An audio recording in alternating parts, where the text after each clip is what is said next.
Hello, everyone. Welcome to Rise of the Serpent. I am your DM and host, Stella Luna. Welcome. This is episode 1 of our new once-a-month 5th edition Greyhawk campaign.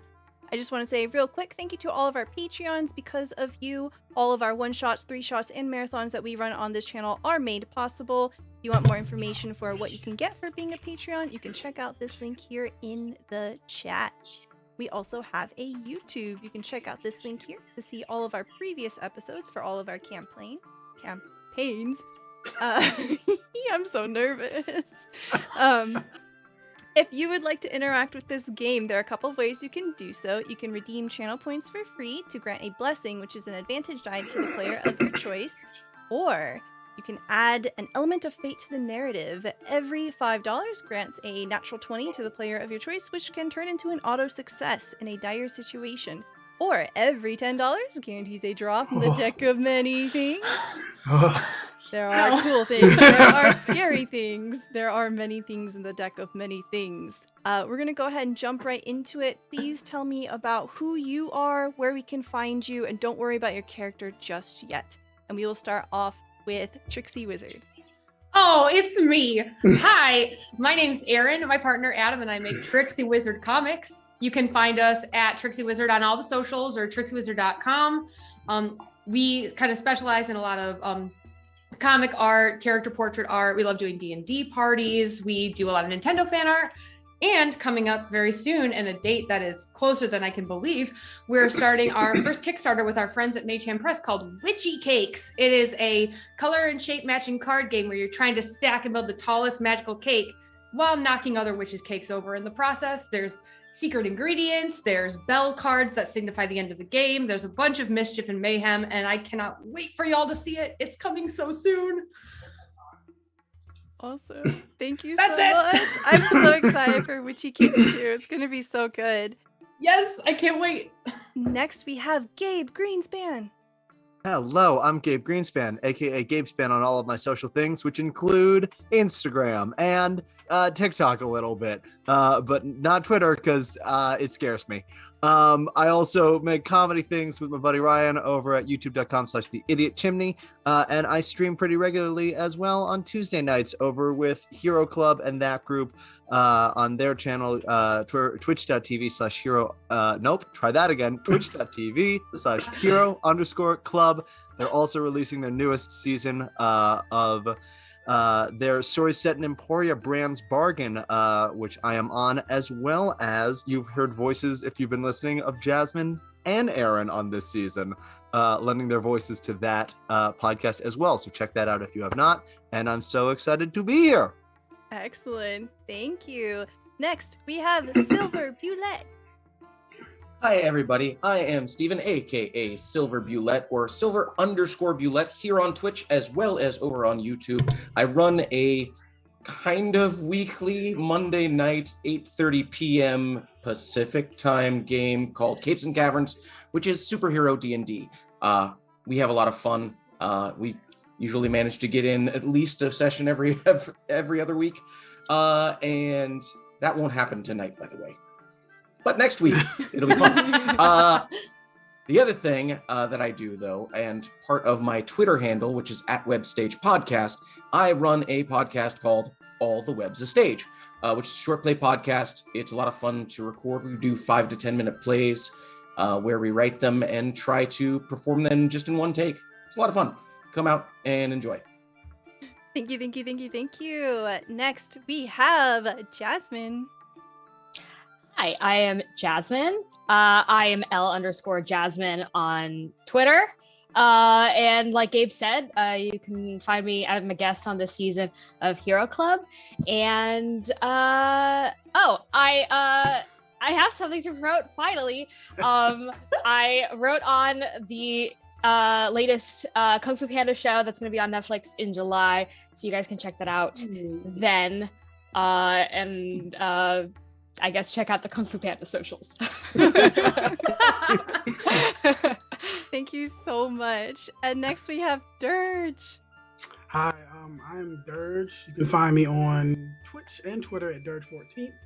I just play a lot of games. We stream D&D from time to time, Destiny, Elden Ring, all that types of stuff. And I'm actually working on something that should be ready in the next month or so. That I'll be streaming a D&D kind of culmination of the things that I've been writing for the past couple of years to help kickstart the new world. So yeah, look for that in about a month or so. Yeah. Excellent. Awesome. Okay. We are going to go ahead and jump right into it. This is a story of heartbreak, a story of discovery, of loss and power, magic and secrets, and above all other things, a story of how a young group of heroes became responsible for the end of the world. Welcome to O Earth, the World of Greyhawk. We are the Order of the Serpent. We are part of an ancient society that was responsible for collecting magical things and squirreling them away into safe places so that it wouldn't be falling into the wrong hands. The coolest thing about our dear little headquarters is that we are currently residing in the Floating Citadel. As we zoom out from O-Earth, this planet suspended in space among the stars, there is a celestial body that orbits around the planet. It is a small hunk of rock, and on it is an elaborate citadel. We see a multi-story building made of hewn stone, and all around it are patches of vibrant grass and life. We have a river that flows freely, and the water cascades off of its edges into the abyss. In this headquarters, we have our heroes. You are all rookies. You have recently been brought into the fold of the Order of the Serpent, and you've been on a few jobs together. You all have known each other for some time. And in Session 0, we have made some drama between the characters. It's great. We'll discover more of that soon. I have a really important question before we jump into it. I have put all of your tokens into a room. Who wants which bed? Crucial. I promise it's important. I would like the bed in the darkest corner, hidden in the shadows, if I might. Yeah, feel free to move your tokens. This will be a good token test too. I need, yeah. This seems like a very dark bed. I'll take mine as far away from Josh as possible. I am going where I can see the door best. Okay. Yeah, Foster Hope's loves gonna doors. chill right over here. I Foster think. loves doors. Really about that woodworking. Yeah, definitely not what might come through the door, just the No, door itself. It's doors. Okay. I have to see the door. It's beautiful. Gotta see the door. It's perfect. All right. Next, I want to say thank you so much to Emma Panada and Zombie Fighter for the draws from the Deck of Many Things. Aaron and Gabe, boy. you have 2 cards. Everyone else has 1. Boy. We are. Got here, like That's so many so quickly. Yep. Dang! Yep. So they're literally going to be telling the story for us. Let's start with Gloomy. So hold on. Music change. Oh, music God. change. Music change. It is in. And Gloomy's in a demi-plane. maybe. It is in the dead of night. It is at an hour where reasonable people would be asleep. Gloomy, tell me when to stop. You can stop now. Okay. Oof. Not me dropping all the cards. Okay. Bridget, please tell me when to stop. Stop. Okay. That's not great for you. What? Hope. Stop. Okay. Oh no. Okay. Jot. That was a golden opportunity to say no hope there, Stella. No hope there. Hey, put that in the VOD. Okay. Stop. Okay. And you have 1 more. Great, good. Okay. What feels right? Stop. No, that wasn't a good one.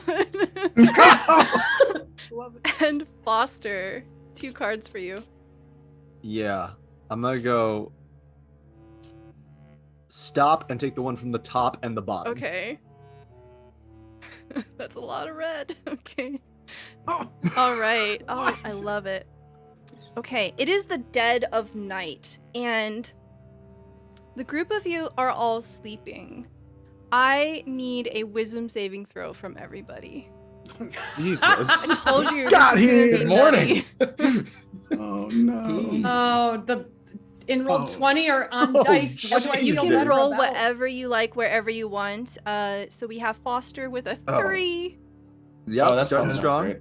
Hope's got an 11 because of my Oh. -1 in wisdom. Okay. I got a 22. Okay. Ugh. 15. Okay. I got a 10. All right. I got a rock. Foster, you Yeah. dream tonight a terrible dream. You are having a nightmare. As What else is new? as the camera washes into the room here, it is cascaded in darkness, and we see Foster. Can you give us a description of what Foster looks like? Yeah. Foster is a human. Dark features, eyes, hair, and beard. Not a particularly large man. Probably only about 5'7", 5'8". But the look of someone who has recently been starting to put on muscle, and at a rapid pace. His clothes that he's wearing in sleep, his armor lies beside him, but the clothes that he's wearing in sleep, just sort of leathers and cloths, all don't quite fit him right. And he started to go gray at his temples and a little bit in his beard, despite his young age. Okay. So as you sleep tonight, you have this terrible nightmare. You have these very violent flashes of war, of blood, of gore. You have a visceral series of what feels like prophetic messages coming to you. It almost feels immersive to a point where you feel sick. You feel powerless. It consumes you all around. You can smell it. You can taste it in your mouth. It is absolutely terrible. And you see a dark room at the end of it all. And in this room, there is a throne. Moonlight pours in, and it seems to turn red as it illuminates the face of this person. And as the camera slowly pulls in on this person's face, you see that it is a terribly handsome young man. Almost looks like you.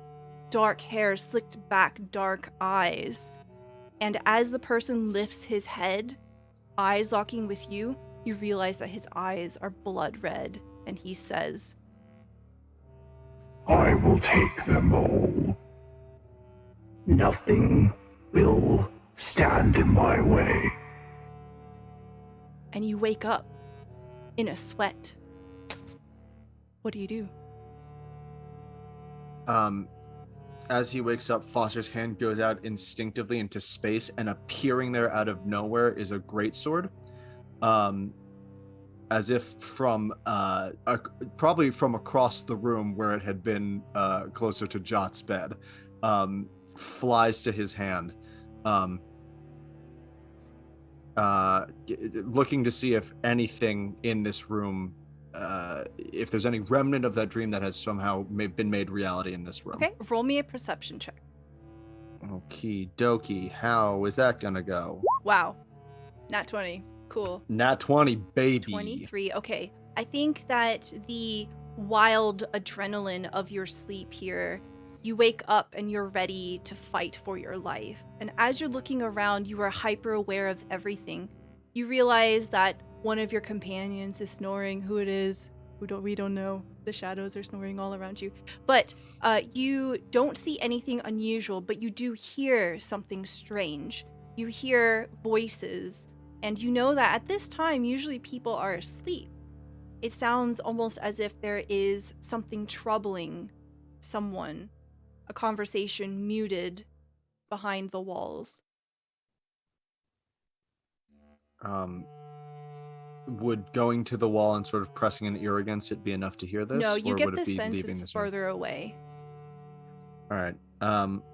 I will leave my art in an attempt to be sneaky, because it's quiet and dark out. I'll leave my sword and my armor and everything in the room, and just sort of quietly make my way out into the hall and see what's going on. Okay, can I get perception checks from everyone except Foster?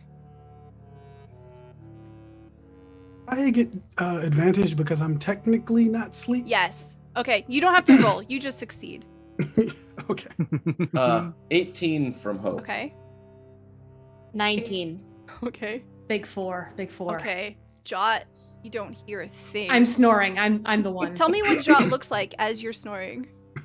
Jot is curled up kind of in the middle of their bed, like kind of like how a cat would sleep. Like they're all wiry and lanky when they're standing at full height, but they're tucked in like a cinnamon bun with like a big mat of hair, like overly thick hair, like in a bush, like just covering their face. Just like might be, yeah, they're very disheveled. I love it. Okay. They didn't bathe today. Excellent. So the camera like swoops off of Jot and onto Gloomy, who is not quite asleep. What does Gloomy look like?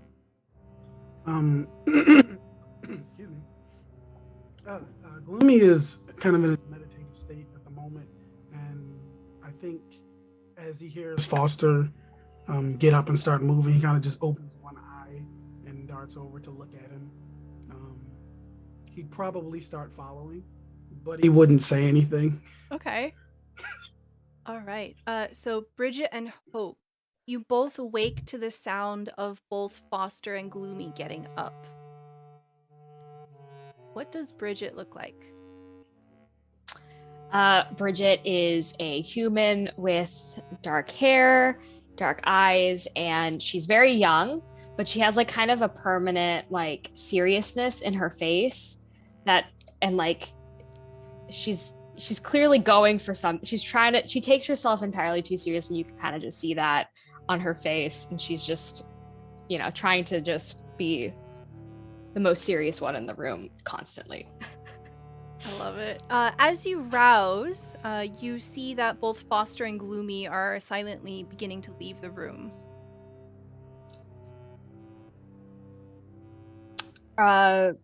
I follow. Okay. As you climb out of bed, you step on something, you trip. Roll me a dex save.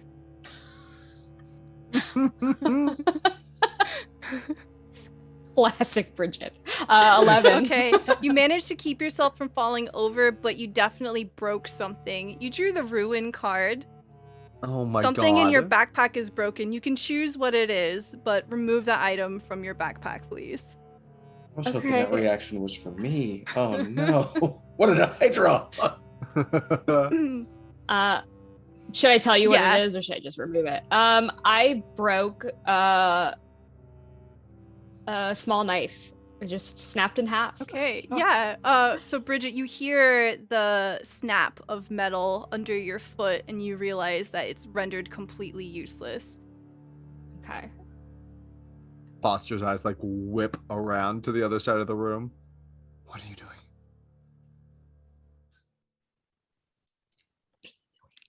What are you doing? I heard a voice. Yeah, well, I heard you, so. Just I think everyone heard you.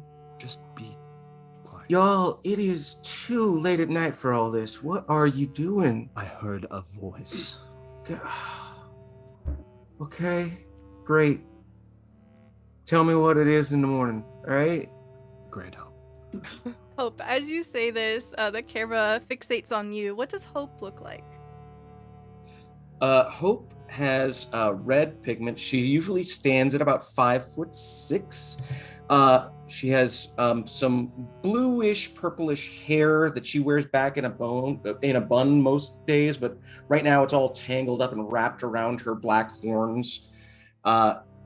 And she pulls. You see her like grab the sheets with her tail as it whips around and brings it back over top of herself as she tries to go back to sleep.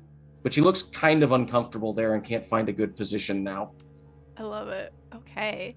So, as the group of you begin to shuffle your way out, we have Foster kind of leaving first. 3 of you shuffling out here.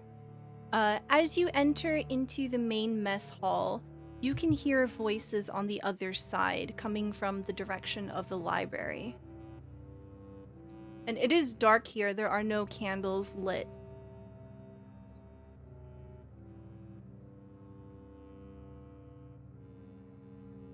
I guess we're going to keep going, aren't we?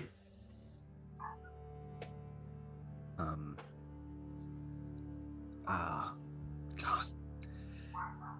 Give me a second.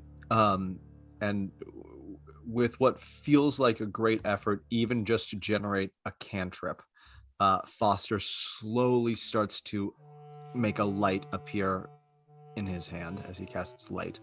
What does this look like?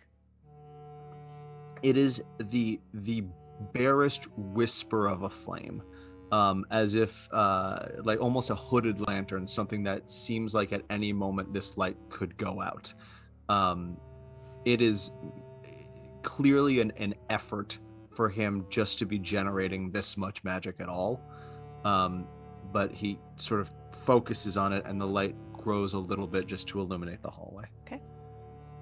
So you can see in the hallway that a lot of the chairs here have not been pushed in. You can see that there is a small light coming from underneath the door crack of the library. It is currently closed.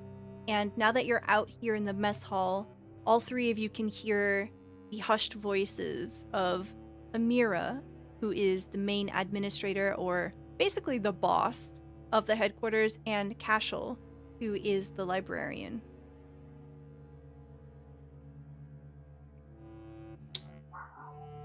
Oh, we've come this far, so let's see what's going on. Start heading over to that door.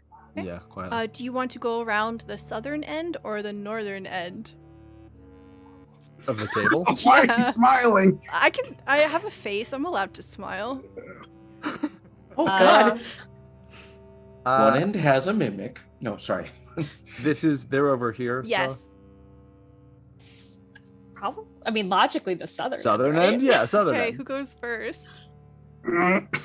I mean, I'm there, so I'm gonna go very slowly Okay. because I broke that knife and I'm like a little.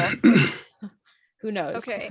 So we see our heroes kind of tiptoeing around the southern end of the table, and all of a sudden, Bridget, as you try to move forward, kind of going around the end, you bump into something, and you hear a boing. And you're kind of pushed back a tiny bit as some kind of invisible, large, fuzzy something is in front of you. Okay.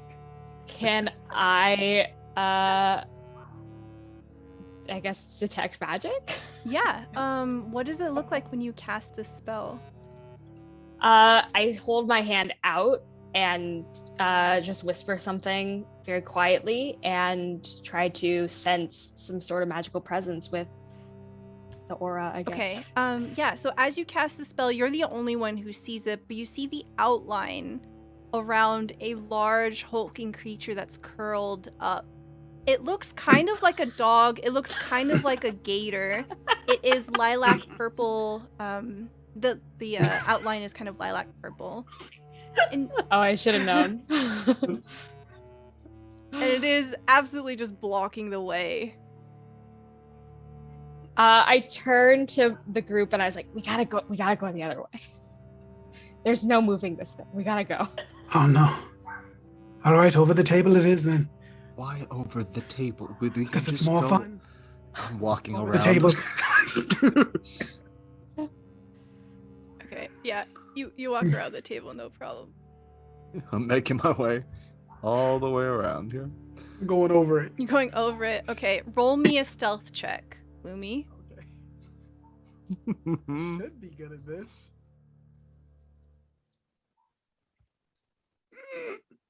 An 8. That's not good. Okay. As you kind of vault over the table, there is an audible groan of the wood, and the hushed voices suddenly stop.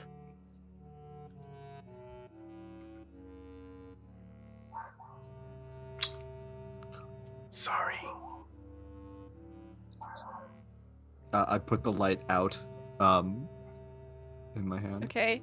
As you put it out, the door suddenly thrusts open, and you see Cashel half step out into the hallway. As the camera turns to focus on Cashel, we see a 6'2", very lean, muscular man. He is visibly an orc. He has shorn hair that is kind of cut like a buzz cut on both sides, and otherwise is dark and kind of goes back. He is dark-skinned, and he is very fucking hot. For some reason, he's shirtless right now. And, of course, it's the middle of the night, you know? Some reason. It's always, Yeah. oh, now it's canon. It's always summer here, so, No. yeah. No. Sorry.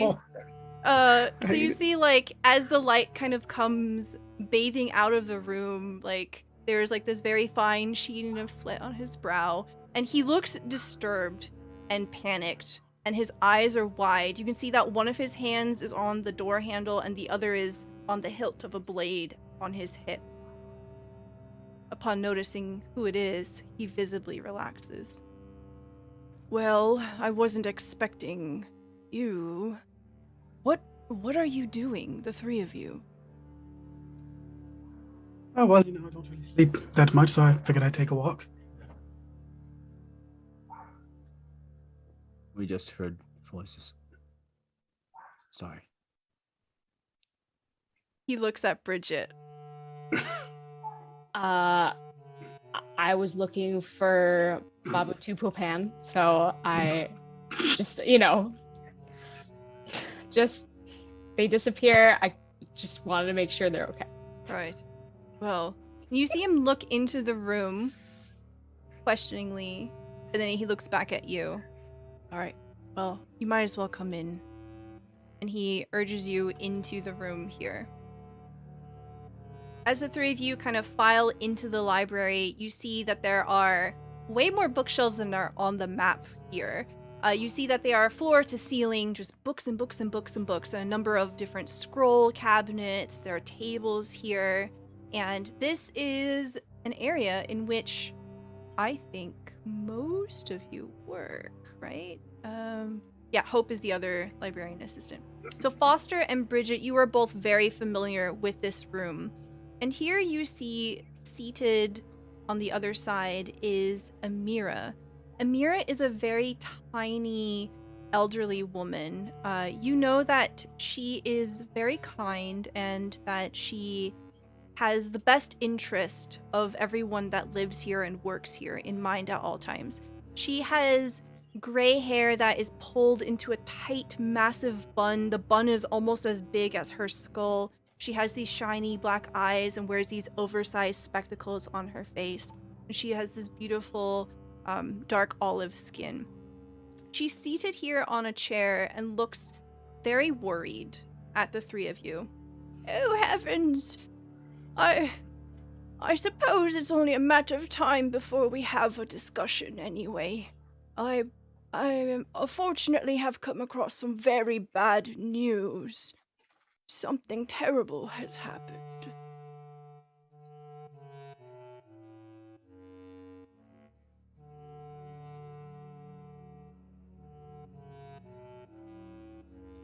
One second.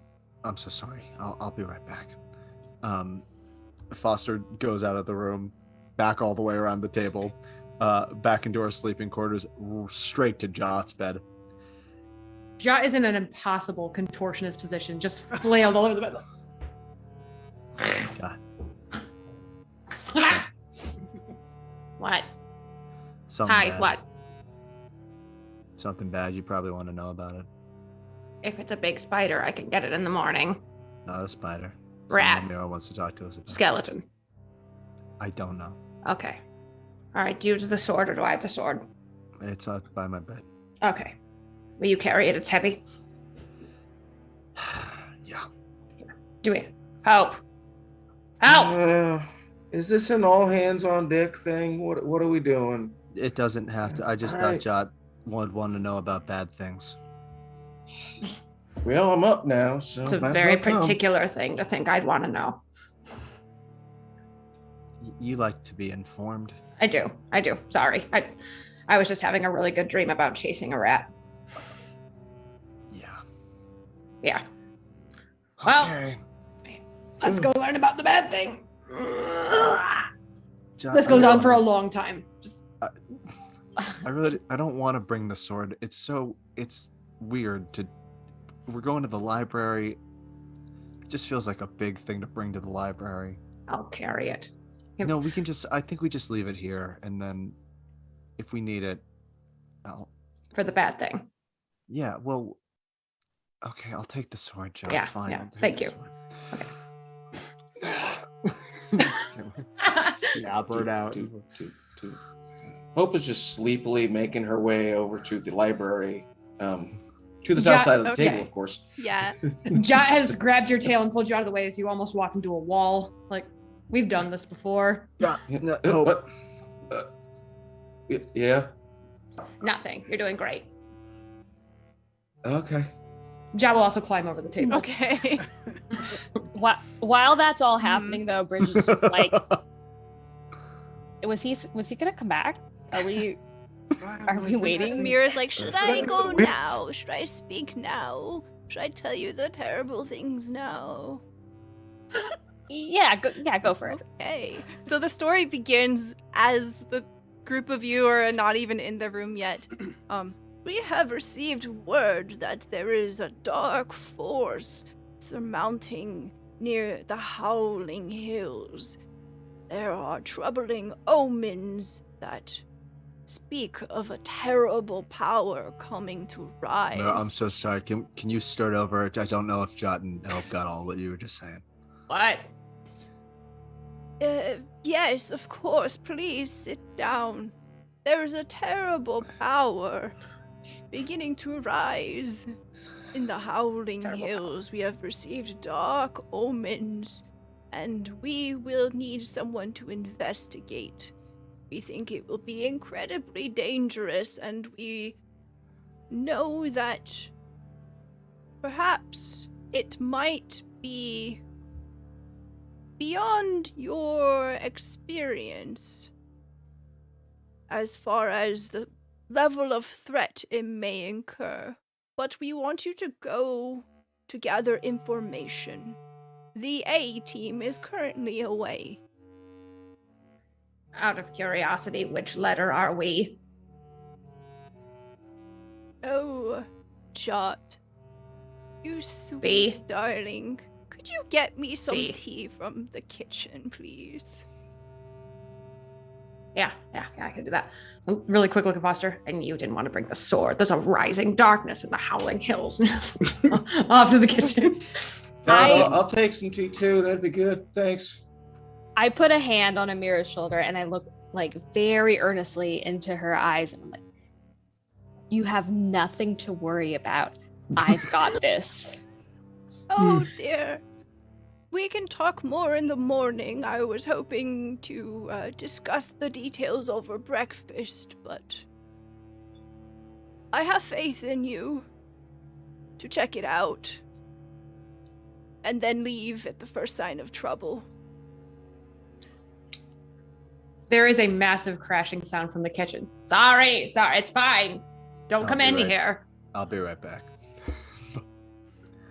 Out to the kitchen. Do you go the northern end of the table or the southern end of the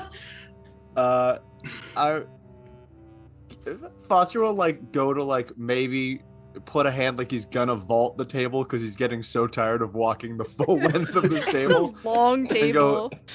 And just be like, that's so not me though, and then walk the full north end of the table again. How long is this table? Breaking out the ruler. It's a 40-foot table. That's insane. You can't do this in one go. Foster's getting his steps in this tonight, just slowly making a heaving. I'm gonna use my this action giant just sword. to get around the table. You find Jot in the kitchen. There is a teacup on the heat with water in it. I don't really consume a lot of. I don't know why she thought that I was the one to do this. Then Hope wants one. I've already burned 2 cups. Just Just sit down, John. Okay. Joss, it's on the floor. Okay. Okay. And Foster will go about making it, turn off the burner and go about making the tea. So after Foster leaves, Amira looks seriously to the other three and says, I wanted to say, while the siblings are away, that... Sorry, is it canon that we know that you're siblings? I think. Even if we so. haven't said it out loud, I feel like it's kind of apparent after a certain point, but I think Okay. you'll know. Yeah. While the two of them are out, I did want to say something. The dark omens allude to the possibility that one of them might be involved. So I would like you to keep a close eye on them. Help them steer away from the dark side. Got it. First, just gonna try to fall to the dark side. Keep an eye on him. Got it. Oh, thank you. Cashel, is there anything else? And you see Cashel has crossed his arms and he's leaning against the table, right? And he's just kind of standing there looking extra buff. And he says, we will be transporting you into a wilderness between the Vesvi forest and the Howling Hills. You will not be taken to the heart of the supposed corrupted lands, but you will be close. I would advise you to prepare as much as you can for a rough journey ahead. You can, of course, speak to Toko for any provisions that you might need.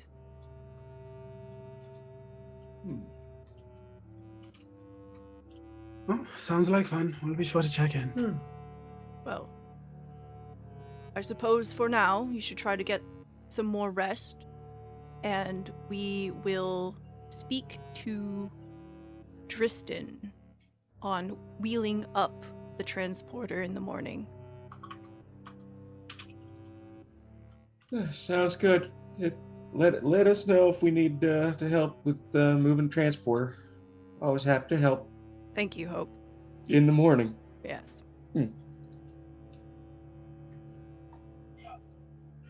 Bridget straightens up with all of these commands and is like, yes, I'm ready. I've got this.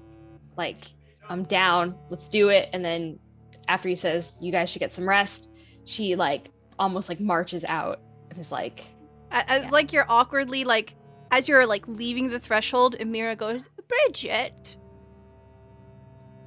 yes. can you please tell Jot that I changed my mind about the tea? Thank you. I will head back to bed immediately.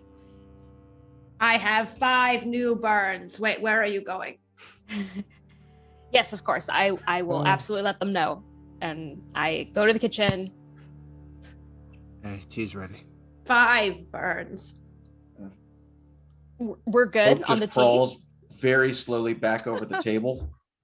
And as she sees the tea coming by, she just grabs one of the mugs and starts drinking. She's not worried about it being very, very hot. It is very okay. Waste not, want not. Oh, Yep, perfect she's temperature. a tiefling. Thanks. Bridge, do you want the tea? Yeah, might as well. Bridget takes the tea and then goes to the south end of the table, sits down and pets the invisible furry being at the end of the yeah. table. So what everyone else sees is Bridget just petting the air, and you hear a deep rumbling, purring sound.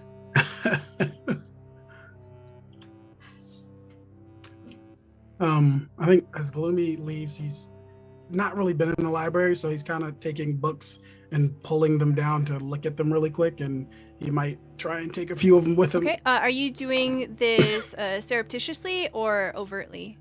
Yes. Okay. Go ahead and roll me a sleight of hand. Oh, I'm terrible. 7. Oh, I just wanted to let everyone know that you do each have a re-roll. Thank you, chat. Do you want to use it? I'll use that Okay, now. yeah.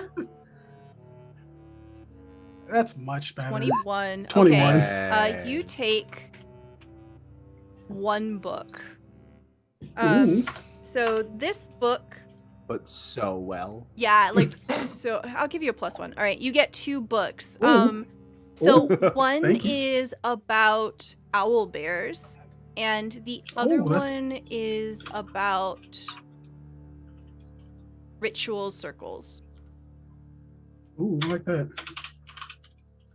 Damn. Yeah, Cashel doesn't seem to notice you take it whatsoever, and he says, Gloomy, please close the door after you. I will help Amira to bed. Of course. I got it, sir. And I'll go and close the door with a grin on my Okay. face. Foster, Yeah. I didn't hear much other than a rising darkness. Did you get any specifics as to what sort of creature or mayhem or whatnot were attacking? No. Seems like we should not have been out of the room for that part of the conversation. Jack, can we talk for a sec? Yeah, we are doing that right now. Just some. I had a dream. There was something or someone, blood red eyes, staring right at me, and they, I mean, powerful, really powerful. Did you know their face? Did I recognize them? Stella? No. They looked similar to you, but it's not you. Got you. No, never seen them in my life. Could you tell if there was magic afoot? You're sensitive to that now. I don't know. We were definitely in somewhere that felt significant, but I don't know if it was magical or not. But it felt like more than a nightmare. Yeah. Is it worth it to tell those under whose roof we're sleeping? Well, I was gonna tell Amira, but then Gloomy locked the door, so I don't know if that's. Why? What is this caprice with him? It's the most inconvenient little thing he does. I don't know. Between the big cat gator and the doors, I don't know how to get. It doesn't matter. I just wanted you to know. I'll be on the lookout for blood red eyes. Killed a few things with eyes like that, after all.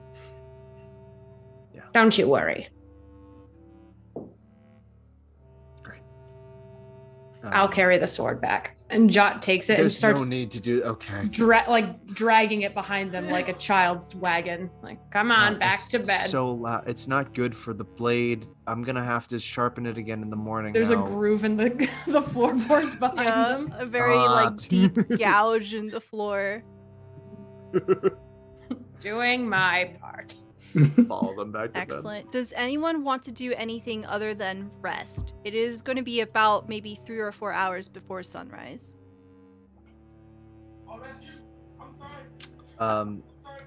Armor back on before we leave, but that's about it. As I've taken, I believe, 4 hours of rest already. You're since good. I am not going back in the room. I'll stay out here. Okay. And keep Bridget company, playing little games or rolling dice. But Okay. yeah. Did you want to read your books that you just got? Oh yes, the ritual one. I think I know a bit about owlbears. I would definitely read the ritual one first. Perfect. You spend the next few hours reading. You have drawn the star card. So you get to increase one of your ability scores by 1. It doesn't have to be intelligence. Wow. But you can increase one of your ability scores by 1, and you cannot exceed 24. Awesome. I always get good cards. This That's book nice for sure you. makes me charismatic. Ritual circles. I know how to put this to Think use. about that. Can I think about it for a while? Yeah. You don't have Okay. to choose it right now. It's fine. Okay. So, Bridget, is there anything that you want to do after you finish your cup of tea? No, I'm drinking the tea, which takes a ridiculously long amount of time because it's so hot. I'm just watching Gloomy do his thing and like if he's rolling dice or whatever, and then I just pat the pet and I head to bed. Okay, excellent. Is there anything that you wanted to do, Jot? Yeah, let's do stuff. Unless if it will mean I don't get a full night's sleep and I'm not going to be at my best, I'll go to bed. But if I've gotten the size of a long rest, then I can do stuff to prepare. It's totally up to you. You won't be penalized. It's just RP. Okay, sure. Then, Jot doesn't know too much about the Howling Hills and would like to know a little bit more because creatures of darkness are their speciality. Okay. So you would know the best place to go do that is in the drawing room. The room for drawing. The room Here I with go. the giant map in it. For drawing on. Yes. Yeah, Jot will just tell Foster, like, I think I'm going to see if I can learn anything more about our quarry, and if it sounds like anything that you saw in your scary dream, all's the better. You're taking the sword? No, you can have it. All right. And into Okay, bed. cool. Night, Jot.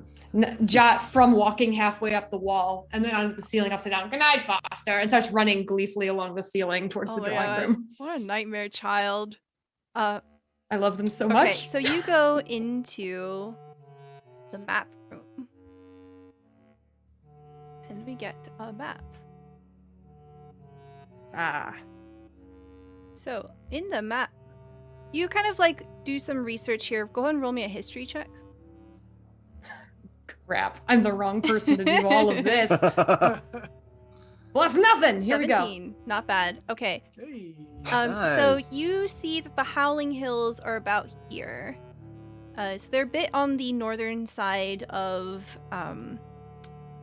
our world. We are currently on the continent of the Flaness. And our planet is called O-Earth, just like Earth, but it has an O. And oh god, I'm a professional DM. Hell yeah! So as you're looking at the map here, you can see that the Vesvi forest kind of borders on these rough patches of this rough region here.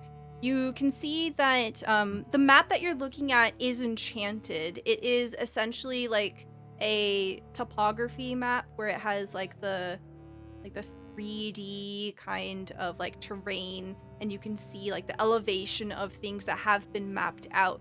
You know that one of the benefits of working at the Floating Citadel is that as it orbits the planet, it does manage to get an update of what the surface is like. It's not all, encompassing all the time, but as you're passing over, you get updated information.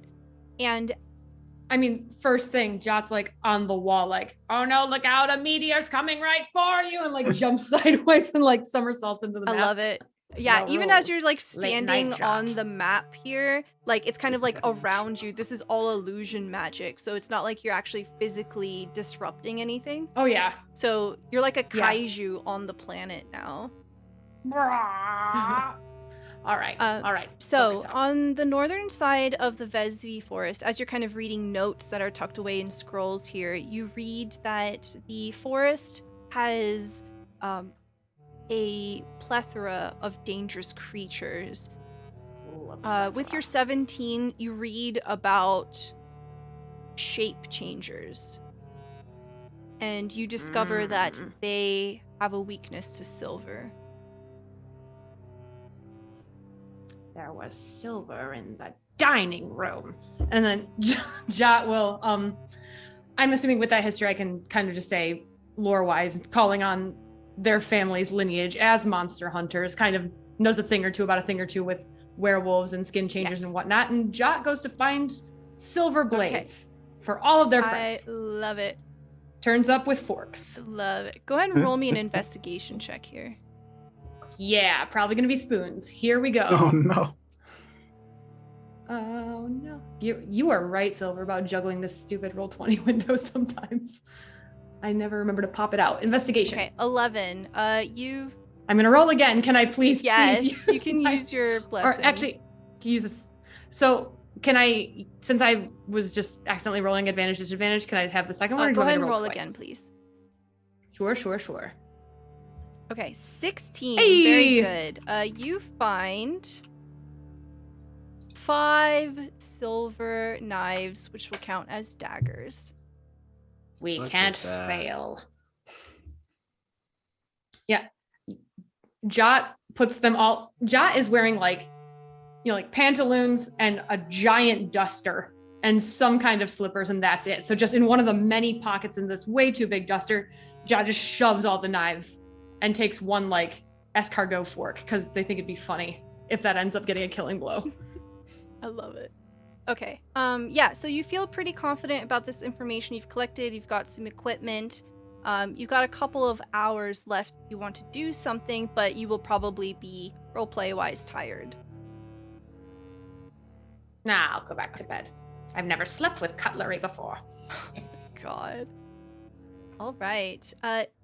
And runs along the ceiling back to their bed and falls from the ceiling into their bed, jingling I and love that. jangling. So Just swords back out. Foster's up. What? Jot? so gloomy. You've been reading for a few hours. I love this because, like, we have a camera view of you just reading, and in the background, we have Jot running back and forth, like opening drawers, looking for like cutlery, and you see Jot like collecting silver knives, and then like running back into the drawing room, and then you hear the commotion between Jot and Foster. And Gloomy's like kind of like in the book, hoping that Jot doesn't notice him, and his eyes kind of peering up. What could she possibly be doing right now? Whatever. It just goes back to Okay, reading. excellent. So a couple of hours go by, and it is now morning. Everyone can hear the bustling of industry and chores as people begin to go about their daily routines. You can smell breakfast cooking. You can hear the sound of various animals from the magical menagerie being let out into the pasture so that they can get some sunlight. Does anyone want to do anything special?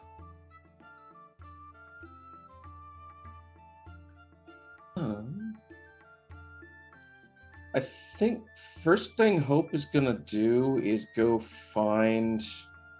It wasn't Toko. Who was it that was going to be? Oh, Dristan. She's gonna go try to find Dristan to see if they need any help pulling out the transporter. Okay. I think as you're kind of looking around, you find Dristan at the dining table, currently having some breakfast. You can hear the sound of pots and pans in the kitchen nearby, and you know that Emira, the administrator, is also the cook, and she is probably making breakfast right now. Dristan looks up to you, and Dristan is about 5'10". He is a very youthful-looking man. He has a mess of blonde hair. He has blue eyes. He's sun-kissed and tanned. And as you come up, he says, "Good morning. Hello." Morning, Dristan. I understand we need to get a transporter ready to go today. Do you need any help with that this morning? Yeah, I can absolutely use some extra muscle. We'll just have to get all the gears into place and line up the calibration to beam you down. That sounds wonderful. Just let me know when you want to move it, and I'll be there to help. Amara, it smells wonderful in here, by the way. Thank you. My pleasure. We have bacon, we have tea cakes, and we have pie, and also tea, and also coffee. Amara, you know I love your tea cakes. I will take some tea cakes. That sounds great. Excellent. Thank you. I'll be out in a minute. And you see Dristan has a big plate of like eggs and some fresh bread and half of an apple. And he says, as soon as I finish this, I guess. Why don't you go help yourself to some breakfast? Join me. All right, will do. Thanks, Yeah. Tristan. And you go in and it's like buffet style. It's just all kind of strewn out. And Amira just gives you a smile. And she has on a little apron and it's got little lacy flowers all over it. Woo, help. Please help Oh, yourself. Mira, you're always so nice to us. I appreciate it. Oh, Thank you. you are, of course, like my second family. You have a big day ahead of you. Make sure you eat lots of protein and hydrate. Right. Of course. Yep. I'll just grab a few things here. Hope helps herself to a few pieces of bacon. She just like uses a little bit of a cantrip to just cook the bacon a little bit more because she likes it crispy. But otherwise, she's just like subtly crisping it just a little bit and is like, thank you so much. Oh, yes, of course. Just ass over tea kettle through the kitchen door. Jot slams in. I smelled pie from the room. Oh, I've got your plate ready. And I think Amira, for whatever reason, she has a special plate just for you. She has this plate that is hand painted.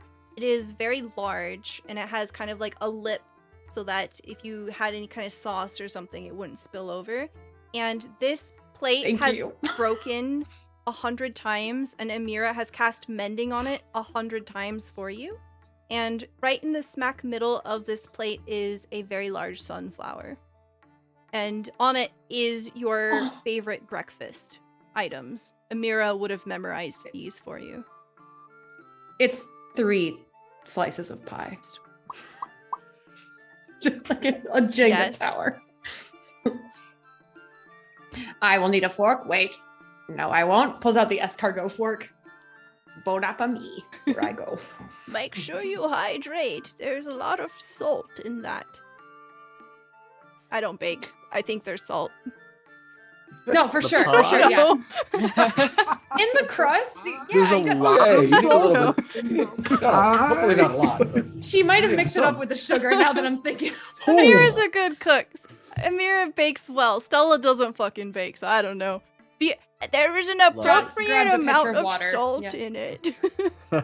You always put in the appropriate amount. That's one I of the have things I love 50 about years you. of baking under my belt. I know what I'm doing. You put 2 cups now of salt listen, if in one it. of those is tomato pie, it's gonna be delicious and it's gonna be full of salt and butter. Oh my So, god. As long as there's enough butter, I feel like you can make anything tasty. oh, yeah. Tomato pie is delicious. Jot heeds the warning about salt and grabs a full pitcher of water to drink for Awesome. himself. All right, it's a new day. What Uh. is Bridget doing? Bridget passes through like the food area and she only grabs food that will like energize her. So she grabs an apple, she grabs some protein, nothing that's gonna slow her down, nothing that will give her the after lunch sleepies, if you know what I mean. She grabs all that stuff and she heads straight she heads straight to Toko and she's like, all right, Toko, anything you can spare. We're on a very important mission on behalf of Amira. So you know it's important. I need potions. I need weapons. I need anything. And you know, she just Okay. I love Ready it. to So you go. cut across the small bridge and there's like a creek here that goes through the citadel. And you head over towards the eastern end of the compound here where you have the number of workshops. And you enter into the largest workshop and you find Toko. Toko is an elf. He has slicked back black hair, sharp features. He has these beautiful emerald eyes and he is in a wheelchair. And as you come up, you can see that he has a number of devices strapped to his forearms. And you know that Toko, being an elf, doesn't sleep very much either. And that he is elbows deep in a project right now. And as you enter, there are a number of like goggles that do like the boop, boop, boop, boop, boop, Spy Kids like deep zoom, right? Enhance. And he is currently just engrossed in whatever he's doing. As you're talking, he doesn't even seem to respond to you. Toko. What is Hi. it this time, Bridget? Like I said, Amira, big mission, very important, need supplies. of utmost importance. Of course, everything is always of utmost importance. Very well. And you see him very delicately put down this sort of clockwork contraption. As you're looking at it, you can't make heads or tails of it. It is completely foreign to you. And he reaches over and he pulls a clipboard up. What is it that you want exactly? Anything you can spare. As I said, this mission, utmost importance.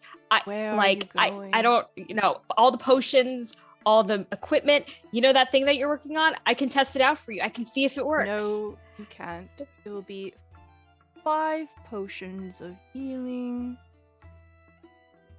2 extra coils of rope. Do you know where you're going? Yes, the Shadow Hill. He puts it down. He says, Bridget. Look, it was 2 in the morning. Bridget. Perhaps you should get some guidance from someone and have them fill out a form. He picks up a piece of paper and he hands it to you. Have them fill out the requisition form, and I will supply you with everything that you need. She grabs it and she's like, okay, I will be right back. Like I said, it's from Amira. It's very important. And then I rush out and try to find Amira. Okay. So as you're doing that, what is Foster doing? Foster will have sort of dragged himself out of bed, heads through the kitchen to get his breakfast, which is scrambled eggs and plain oatmeal. He then picks up, as he walks past Jot, picks up one of the daggers that they have. Shapeshifters? Shapeshifters. Great. And continues through the kitchen. I give Hope a knife too. Yeah. Out towards if there's training grounds out there, it looks like sort of in that upper right corner, there might be just out there with the dagger to start running kata drills, just forms, okay. Right? To try and get accustomed with the new weaponry. As soon as I finish my pie, I run towards where Foster went, drop a knife in Hope's lap, and try to stealth sneak up on him for a surprise attack to see if he's been training well. I need you to roll me a stealth check. Let's go, Foster. Okay. Stealth check. I'm doing this from whatever gravity-defying platform I can. All right, 19. Very cool. Yes. I need you to also roll me an insight check and a perception check. Ooh, okay. Insight. Okay, that's perception. An 8 insight and a nat 20 perception. Okay. This feels right. All right. I See can't it all, understand none of it. I can't lose. This is so good. All right, this is what happens. So Foster, you go out there first, and you have this dagger that Jot gave you, and you're starting to practice your forms. I need you to roll me a Constitution saving throw. Okay. Okay, 16. As you're doing your forms, you realize that you're kind of sweating. The sun isn't quite out yet, so it is unusually hot for you. You feel uncomfortable deep in your core, and you stop for a second, and you feel a sort of tightness in your chest for a brief moment, but you're able to power through it. And as you're looking at the dagger in your hand, for a brief moment, you see it flash red. And then it turns back to normal. And Jot, you are sneaking up on Foster as he's having this moment, and you see all of this. You see the flash of red. You can't quite see how it's affecting Foster, but you do see for a brief moment that his face flashes into the visage of something monstrous, almost as if a mask had come over his face, and then it's gone at the same time as the blade lighting up. Foster, in that moment where that happens to you, you feel this rush.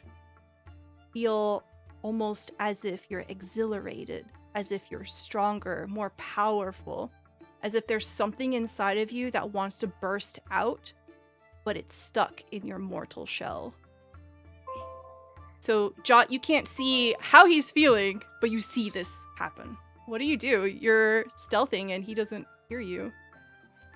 Yeah, like the flash of red in the knife, when it fades, it reveals that Jot has summoned Aemilus the Greatsword, like with their mind, and then just drops it. Like, what was that? What? What? In your blade, what was that? That red and you. I don't know. I got it from you. No. That's not what I'm talking about. Why did it flash red and all magical or scary? I don't know, John. Is this like what happened last night?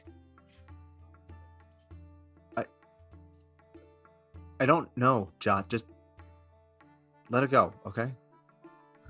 I'm sure it was nothing. All right. I'm not, but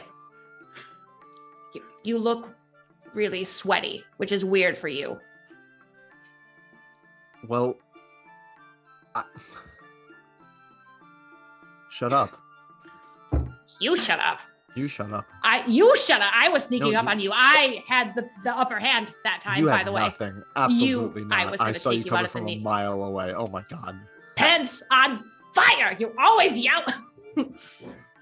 Bridget walks in at this point as she's like on her way to look for Amira, and she knows that Jot probably did some research yesterday, and she like just completely oblivious to whatever is going on here, just goes, "Hey, what's the name of the place again that we're going to?" Howling Hells. Thank You you. always lie about this. This is not you. Listen, if you thought that you had me, you didn't know a This thing. big All right. dad energy. I get to win sometimes. Okay. Well, you have to earn it. That's what I'm telling you. If you want to win, you have to earn your wins. You didn't earn any. You stopped. You gave me the advantage. I had the upper hand. I'm gonna try gave and, me as the I'm saying sword. this, can I I'm try and so- trip? I'm going to eat more Jot. pie. No. Out of character, are you okay with this, Aaron? Okay. Yeah, let's go. So go ahead and roll me an attack. Is it like a shove, Yeah, like an athletics Let's do check that. kind of a thing? Cool. An 8. Jot, roll me a dex save. Great. Great. Oh, okay. Come on, Jot. Come on, It's an baby. eight. It's an 8. I will lose my mind. Dex save. 18. Okay. You try, Dude. it doesn't work. Damn it. God. Ah. I jump and flick him in the nose.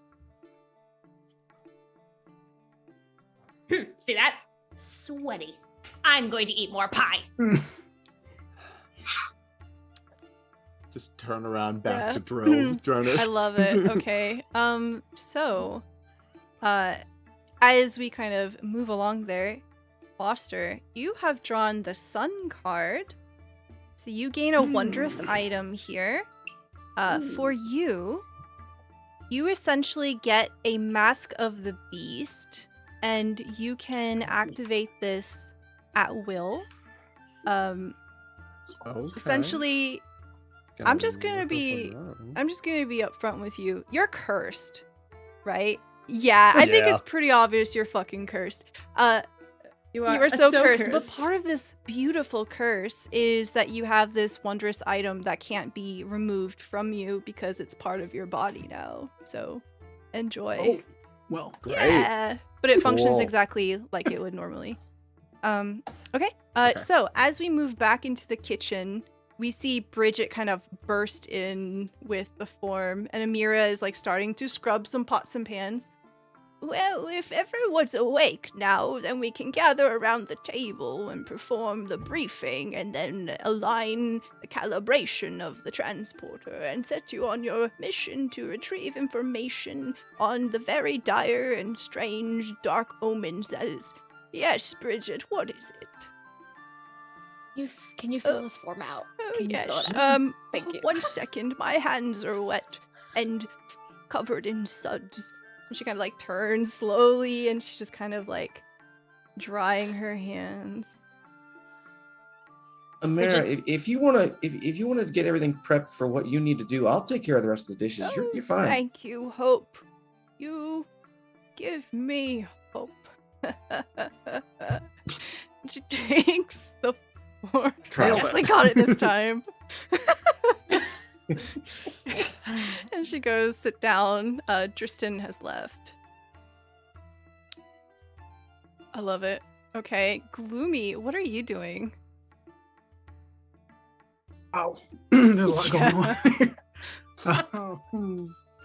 I think Gloomy would first, after reading through the Owlbear book and seeing everyone's up, he would go to the kitchen, immediately open the door and see Jot standing right in front of him. Hi. Right. Yeah, I'll be back later. Wait, no, I have two things, and I don't know if I'll ever talk to you again. I have this knife, holds a blade outward. That's not how you hand weapons to people, but thank you. Oh. Okay. Whatever. And also, Howling Hills is in a very cold place, and I know that's your deal. Thought that would add some spring to your step. Just because I'm resting cold doesn't mean I like cold temperatures. But thanks for the consideration. I'll talk to you later. And I'll... Okay. Is there anything that you wanted to do? It seems like the briefing is going to start soon. If we're playing with time here, I actually like to go out and find Foster. Yeah, absolutely. He's still out There's definitely time. So you head over and you can see that Foster's training. Yeah. Yeah, Just literally. like that. Yeah. Believe it. Full Power Rangers training. I think Gloomy would walk in distance of what he's attacking and shoot an arrow at the target. Ooh, okay. So go ahead and make an attack for me.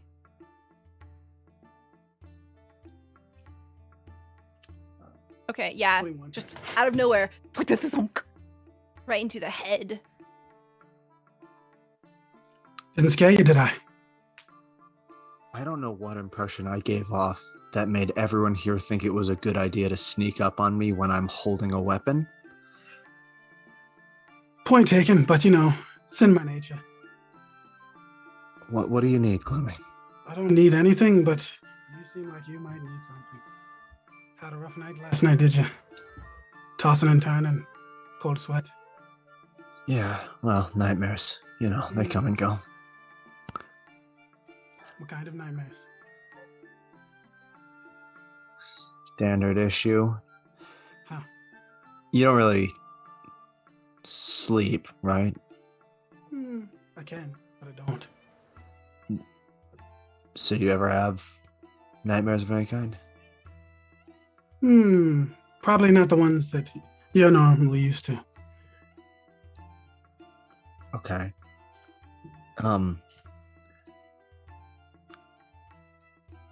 Listen, it's just weird. Just weird stuff, something subconscious, I'm sure. You seem a little hesitant about telling me exactly what happened, so I'll do you a favor. And maybe you'll do one in kind later. Amira's wants us to keep an eye on you. And your sister. She doesn't quite trust you. She thinks you might fall to the dark prophecy or whatever. Blah. Never been one to listen to the higher-ups or order. I like chaos. So, there you have it. Oh,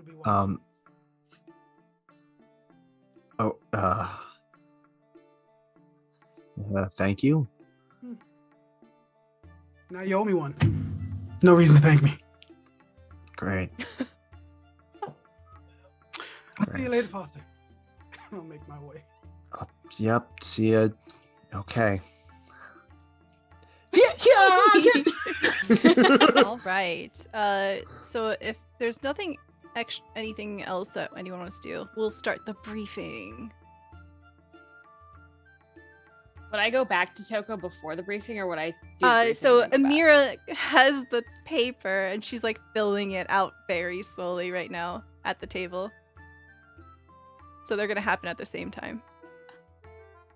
Okay, so is Toko No, there? Toko generally stays around the workshop and forge. Oh. Okay. Just very patiently waiting for Okay, this I form. love it. Bridget, are you requisitioning some from Toko? Yes, we need supplies. That's Lots great. of supplies.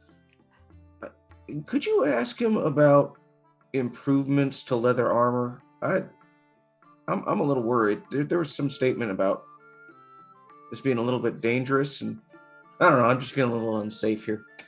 Look, I'm not gonna lie to you. Toko does not like me, so Oh. I could ask, but the answer will probably be no if I asked. Okay, fair enough. I'll go visit him later. I'll go with you. I'll go with you. Okay. Excellent. So we have everyone kind of settling in, and as we do, Amira kind of looking up occasionally and waving around the quill as she's talking and filling out the requisition form. Like, it's a little infuriating. She writes like one letter down and then continues to talk and then writes another letter down.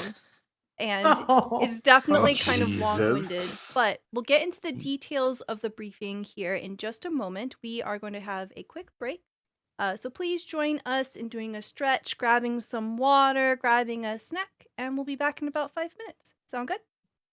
Okay, we're back! Yay. So as Emira begins to fill out these forms at an excruciating slow pace, she goes to say, "We believe that there is a ritual site that is the pinpoint of this power source that we are detecting, and we have pinpointed it precisely between the Vesvi Forest and the Howling Hills. If you get lost, do not under any circumstance head northeast into the Howling Hills. This would be a very terrible decision on your part. And remember, you will each have your Serpent insignia, and with it we are able to track your location for the most part, unless you're inside of a building or underground. But so long as you can see the sky, we will be able to pick you up and bring you back home. Is there anything that anyone wants to ask?" Any specific forces or creatures we should be looking out for? Anything of exceptional power? And I'm gonna try to, as I direct that at her, insight check her response to that to see if what Gloomy said to me was complete bullshit or if there's actually Okay, go something ahead and going roll on me here. an insight check. She says, "Yes, there will be many terrible creatures in the Vesvi Forest. You will see that it is wild and mostly unclaimed. There are trolls and ogres and shape changers, yes, wild, hungry creatures. Probably if you meet something, it will try to eat you." With that 16 insight, the way that she talks, she starts by answering you, and then she kind of moves her attention to the rest of the others. You get the sense with that 16 that she's holding something back, but beyond that, you don't really know. Got it. Great. Are we going to be anywhere near a town or anything? Are we going to No. be near civilization where we'd need to use our nom de plumes? I can't think of a better word for it. Our what? The names that we He's go talking by when we're nonsense. not No, here. you will not need your civilian public names. identities. I would not pack my silk slippers if I were you. It is going to be rough terrain. You will be literally in the thick of it. Understood. Thank you. Yes. Don't worry, Bridget. I have packed you a granola meal to go to keep your energy up. Granola meal. You, Yes. Amira. Thank you. Granola steak, granola soda, Granola salad. granola Of course. salad. With your edible granola fork. Well, Could I ask one quick thing, Amira? I I was making tea quite successfully, I might add, when you were giving the rest of the mission brief. And all I heard was rising darkness, dark forces. And I know a thing or two about that. And I was just wondering if there's anything I should have my ear to the ground for besides all I really know is that there are shape changers in the Howling Hills. If you can tell me anything else. I am unfortunately without information beyond what you know and what I've told you. We did receive dark omens from the A team. They are out investigating as well. On the ground, they are deep in the Howling Hills, and they have heard rumors in the area that we are sending you. Okay. Guess I'll just prepare for all danger. Every encyclopedic understanding of all danger. Teeth? There will be claws. Right. There might be some acid. Claws. I assume that there will probably be strangling vines of some sort. Things that bludgeon, things that pierce, things precisely. that slash. Never underestimate the danger of a paper cut. Oh dear. You are very wise. You see her look down at the paper that she's trying to fill out. I think this is filled out to the best of my ability, Jot. Sorry, Bridget. Bridget grabs it and she's like, "All right, we're good on the briefing." So. I was just wondering if there was anything else Foster wanted to ask about. Yes, Foster. What is it? Want to make sure he has a chance to ask any questions he might have about anything strange or new. I'm fine. All good. You're sure? Thanks, Jot. Yep. Might be the last time you get to for a while, so. No, I'm feeling all right. Fine. Bridget kind of Put that shit on blast. Bridget leans towards Amira and whispers, "I mean, so we assumed you were talking about Foster, but which one of them were you talking about?" They're just having a stare down at each looking other, at like They were saying, in the room not paying attention. To be quite honest, I don't know. It's one of them. Okay. Bridget grabs the form and heads Okay, you go straight to Toko. Toko. Back to Toko's doing the exact same thing that he was doing earlier. Sensing this, Bridget very loudly, as she slams the form down, "Howling Hills." It's called the Howling Hills. You see him not even looking up, and he says, "Very well, Bridget.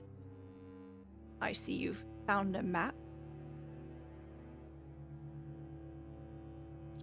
And a form. Please fulfill this. He delicately puts down the artifice, picks up the form, looks at it. Right. Turns it around so that it faces you and says, it literally says, standard package.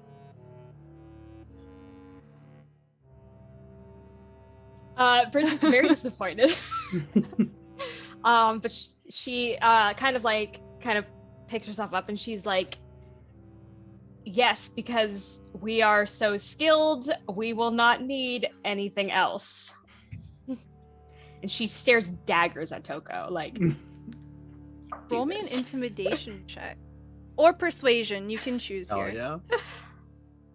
All right, let's see what's higher. It will matter which one you choose for vibe. They're the though. same. I'm trying to intimidate it. I'm trying to Okay, pull rank yeah. a little bit. Like, Do I'm it. important. Yeah. 18. Okay. So Hope, I see that you've moved in. Is there something that you wanted to do here? Mm-hmm.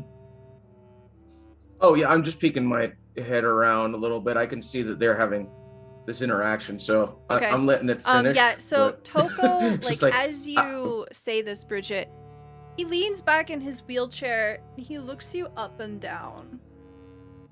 He doesn't seem flustered, but he says, "Fine. You've convinced me. I will put in a little something extra to ensure your success. How does that sound? That sounds amazing. Thank you. He reaches over for what he was working on, and he pulls out what looks like a screwdriver, adjusts a few things, and then holds it out to you, and it looks like a silver spider.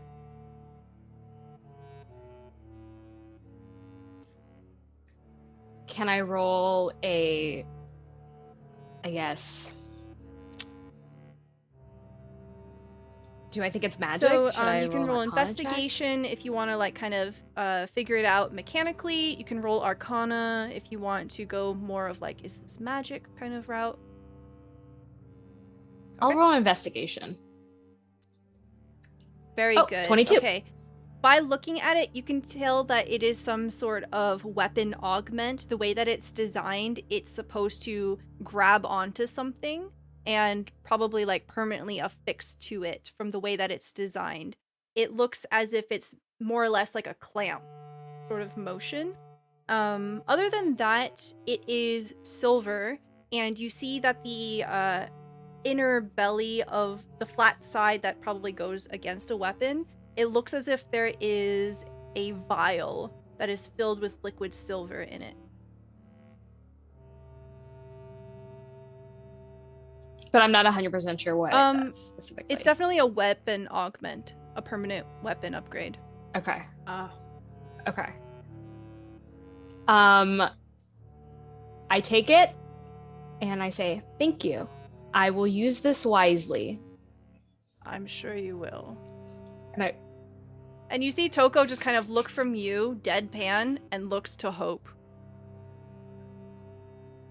Toko, honey, how you doing? I just wanted to know, real quick, you all happen to know how to fix up some leather armor? Mine's not the greatest, and I don't expect you to like have time today or anything. I just, is there someone here on site that I could talk to about It upgrading? would be me, yes. Have you filled out the form? Oh, no, form, right. I'll grab one and fill one out He just right kind away. of like Thank you. reaches over, pulls out a piece of paper and holds it out to you. It will be completed upon submission in 15 to 20 business days. Understood. Thank you. He mutters something under his breath. Can I get Bridget and Hope to roll me perception checks?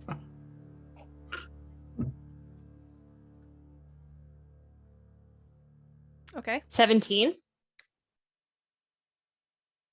What's that? Okay. Hope you don't 6. hear this. Bridget, you hear him mutter under his breath saying, "And they didn't even bring me breakfast." And he kind of like turns to the workbench and he resumes working. As he's turning, I like whip out some granola and I'm like, I brought you breakfast. And I He like side eyes you and says, "Get out." But he reaches for the granola and he takes it. Jasmine, why does your character always have sneaky little crumbs of food? That's the constant. just my entire Jasmine. personality. The universal constant. I smirk, sort of knowing like I feel really good about the interaction with Toko because I usually have horrible interactions with Toko, and I very good.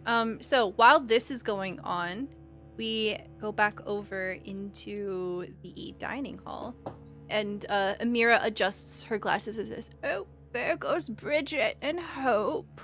Well, I do have a mission for the three of you. While you are here, perhaps you can help me with something before you go to the Vesvi forest." Rats in the basement. No, I need someone Let to her say it, go John. into the garden. So, all of you know this is a thing. The garden has a personality. It is not sentient, boy. but the garden itself is a living thing, and it is very typically unkind. It thrives here at the Floating Citadel, lustrous and bountiful, but without any pests or stray creatures to nibble away at its harvests, it has become an insufferably proud thing. The garden has a tendency to bite back.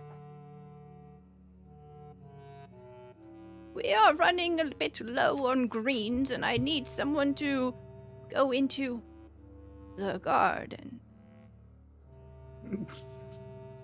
Oh. Oh, Last time I took a pretty big bite out of one of the pumpkins. The garden does not love me You see very Amira much. adjust her spectacles, and she like kind of blinks, and then her eyes get like big and puppy-like.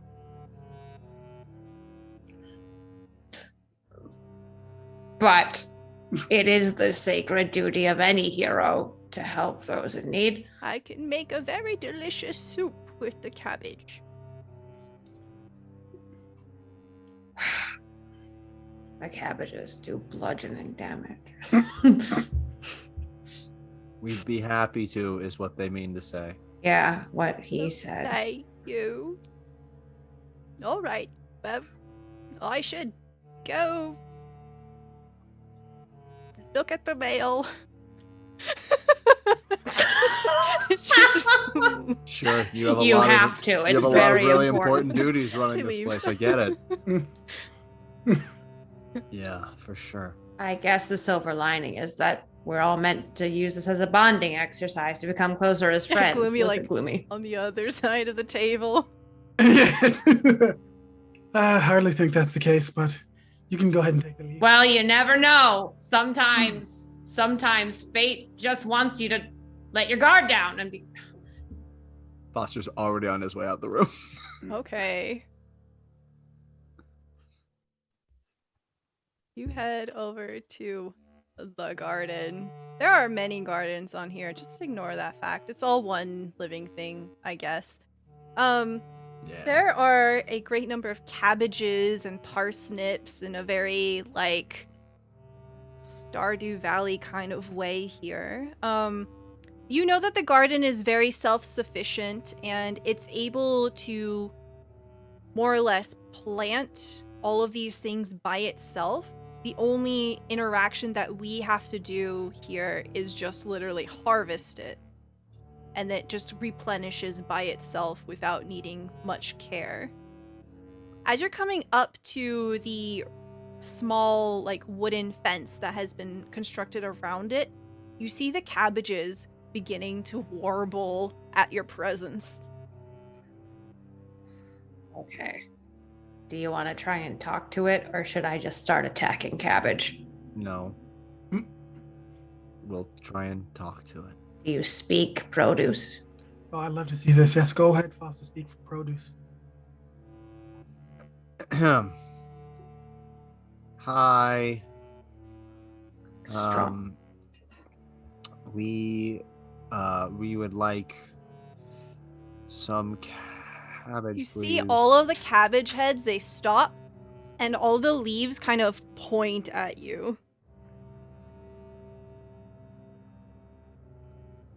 I'm Foster.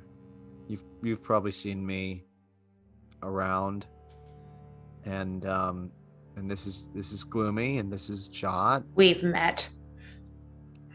Jot doesn't need anything right now, so they're just gonna hang out.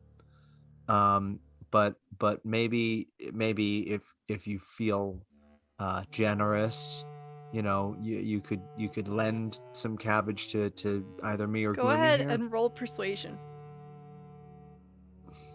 +0 to this check. Thanks for Yep, taking that's a points. Okay. Strong 9. All right. The Oh, cabbages Yeah. don't Charisma's a talk, dumb stat.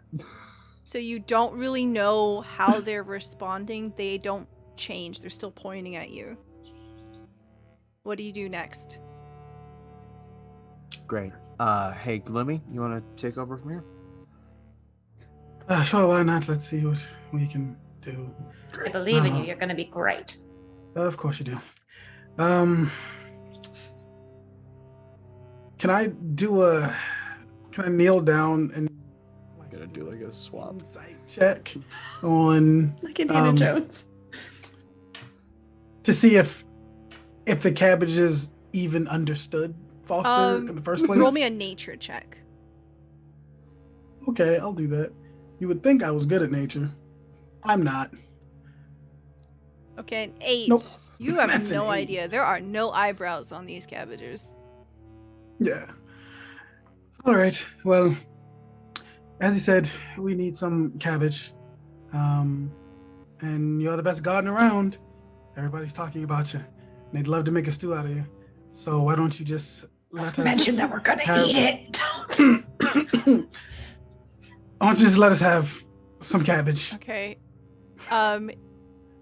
You have spoken to the cabbage. What would you like to do next? It doesn't seem to react. Please let me get us some cabbages. I'm 1 begging. second, John. Just 1 more second. Maybe this is Part of the plan. This is part of the dance. We're both staring at Gloomy. Mm, It's a very slow dance. right. It's a waltz. I'm going to just attempt to Okay. take one of the cabbages. Roll Oh, me. God. Well, roll then me why a did- dex save. Okay. I'm useless. Safe. Okay. 22. You reach in very quickly and you get 10 cabbages. What the fuck? Jesus!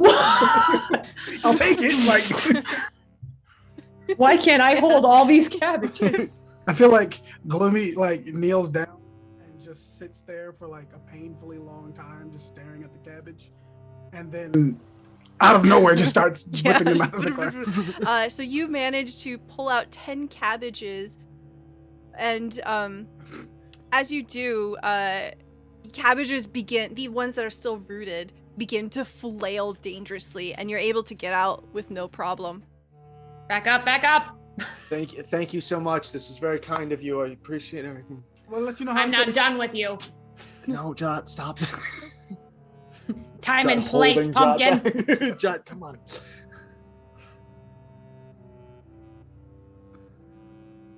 Okay. So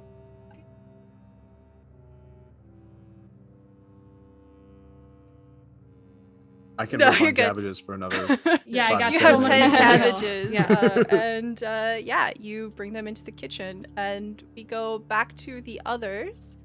What would you like to do after you've received your form and been told to get out? Hope, as soon as she got that form, has filled it out and given it back, and I think that's why she didn't hear him under his breath, because she was just focused on, all right, gotta get this filled out. Great, 12 to 15 business days. Here you go. And she heads out to find Dristan because she Okay, did promise to Very help. good. Bridget, is there anything that you wanted to do here? Nope. I'm good. I handed the granola and I got the I'm guessing I got the items. that Yes. was on the So form. the group of Okay. you will be given 5 potions of healing, 2 50 feet of hemp rope. You get 1 silver spider augment. You get 1 herbalism kit. And you get Okay. 10 band-aids, bandages. Oh, thank God. As I exit, can I do an Arcana check on the spider augment to see if I can get Yes. anything more from it? Because I refuse Yes. to ask Coco. Okay, very 18. good. You know that this is a one-time use charm. You can tell that essentially you just slap this onto a weapon, push the button, and then it more or less just spits out liquid silver that will harden into a shell and literally turn a weapon into a silvered weapon.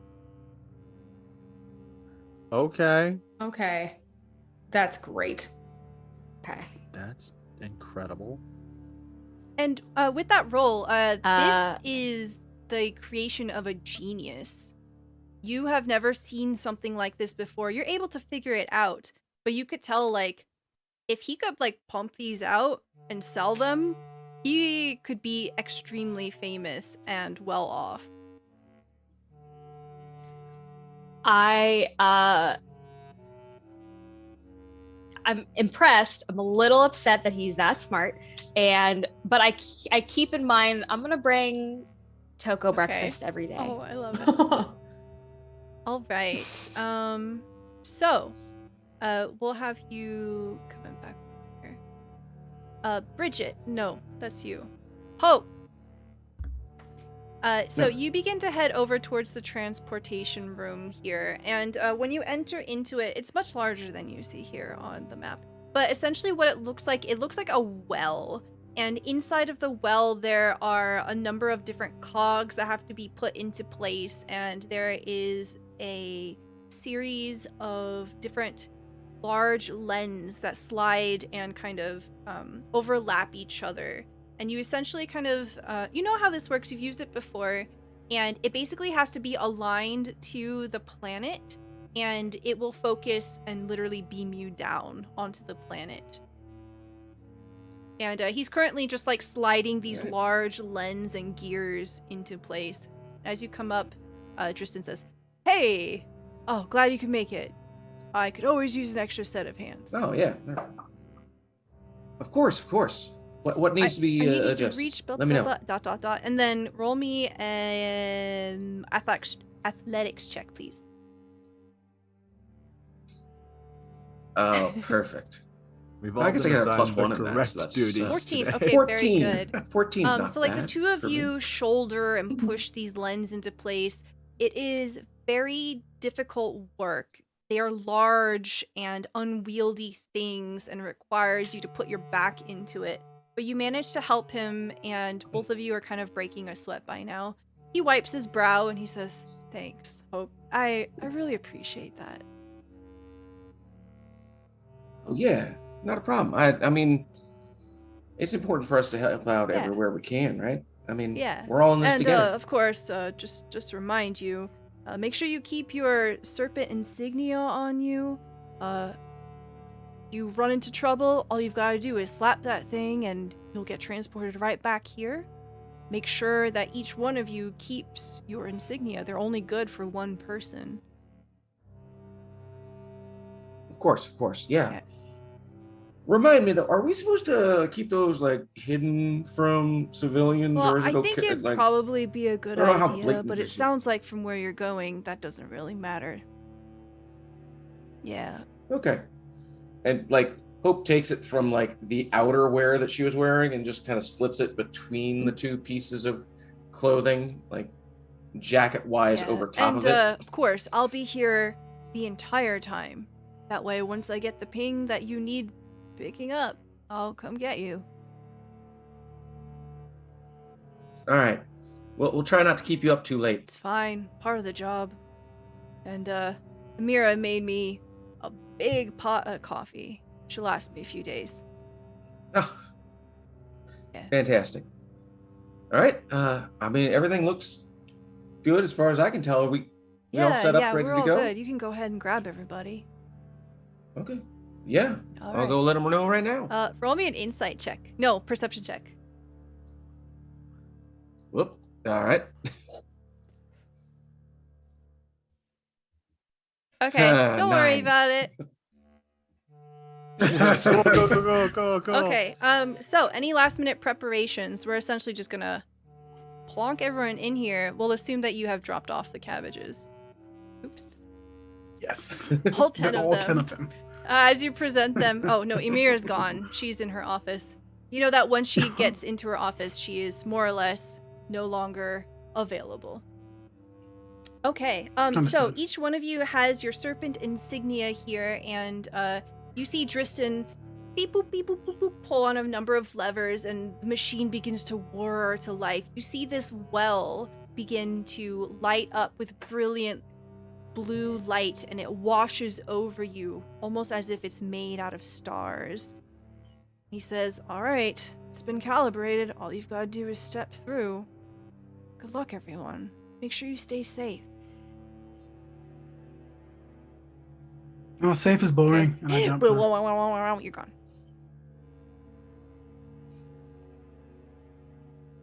Thanks, Tristan. You want us bringing anything back? No. Like a leaf or a Uh, branch? I want everyone but Hope to roll me a perception check, except Gloomy. You're not here. Yeah. 11. Foster. Okay. 16. 20. You're not Bridget rolling and well today, Jot, gang. you notice that every time Tristan looks at Hope, he begins to blush. And he says, no, it's fine. Just come back all in one piece, yeah. Well, everyone's sweaty today. Portal's right there. I swear I showered. That's a weird statement. All right. Anyway, through the gate. Don't worry, I'll make sure we all come back safe. And Jot jumps through too. Before I jump through, I like wink at Tristan, and then I like go like that, and then I Gives a small I gasp.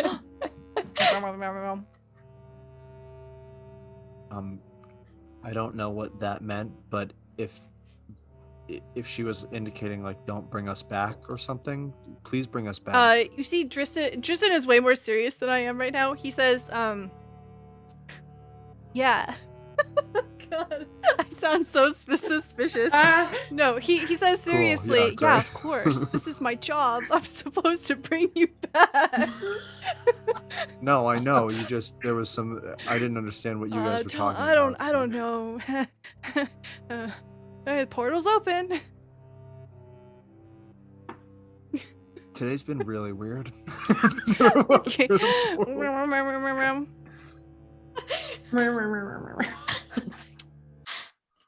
You are torn through space and time. You are broken down into atoms and reconstructed on the other side. You find yourself in a very different place. It's almost as if in a blink of an eye, you are in a forest. This is a place of great darkness. It is currently raining. It pelts down on you heavily in thick drops, and it is unpleasant. You can tell that within minutes you are going to be drenched. There is a heavy smell of ozone here and a much more subtle scent of rot. The world around you is broken and creaking. Little things lurking in the shadows all around you. You see, looking up into the sky, dark and stormy, is a pinpoint of light. The familiar sight of the Floating Citadel.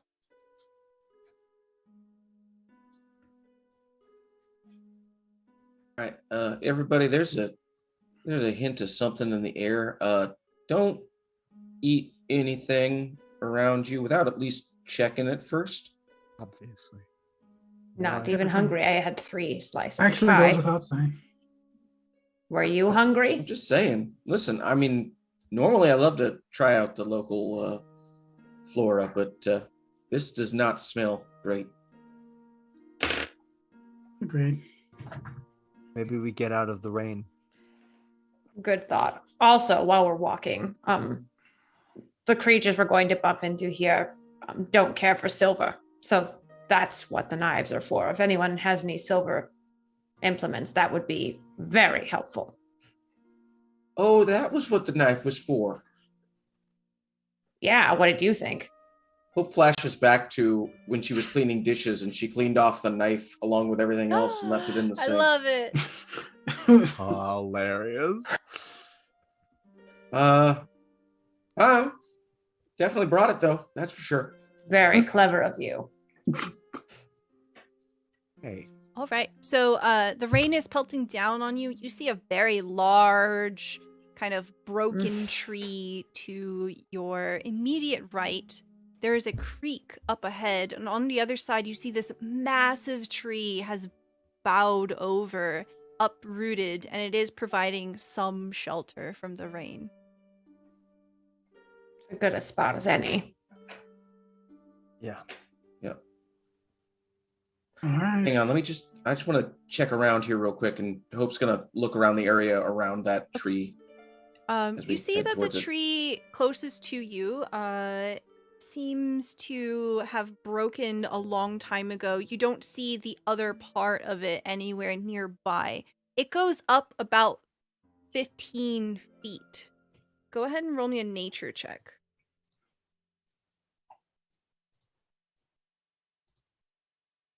Okay. Hey, an You 18. get the sense that it's probably hollowed out, but it is exposed to the air.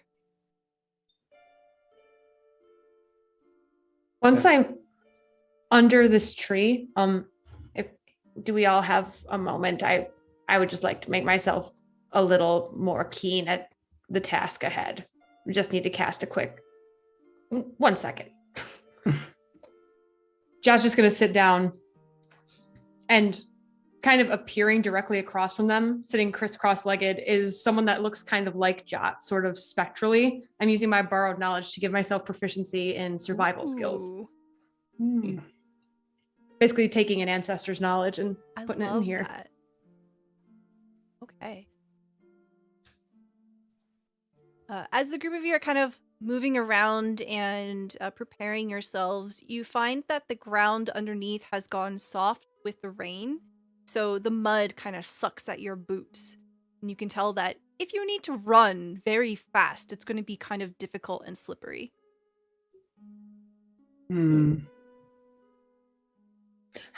What's the tree cover like? Is it a pretty It is a dense pretty forest? dense forest. More or less like what you see on the map here is what it looks like.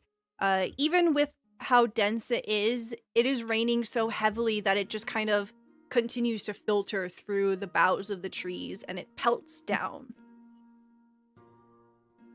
I can be pretty useful from above if you'd all like me to climb. I can keep up with you from up there. Careful. All right, but I mean, I guess shout if you run into trouble up there. There could be creatures. Yeah, totally. Or I'll just handle it. And Jot at first like climbs normally, but like, nah, and just walks Okay. up the tree Do you instead. want to go left or right? Wait, are we going left or right?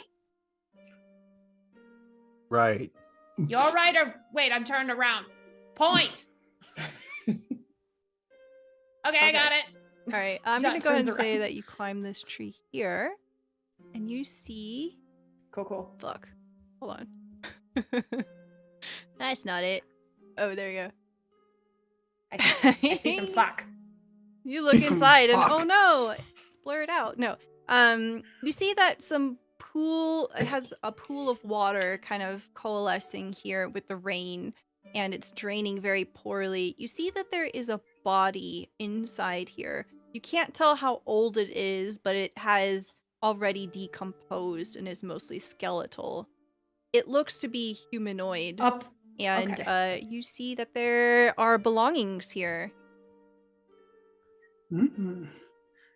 It's like, just so I understand, it's like pooling in the hollow of It's the tree. exposed to the air. There's a body up top. It's gone pretty it? cold. It's old. All right. Something submerged it in the water, or it's been tucked away up here, and the water slowly filled. 1 second, there are belongings. I'm gonna go You under. want to dive in? Okay, roll me a survival Heck check. yeah.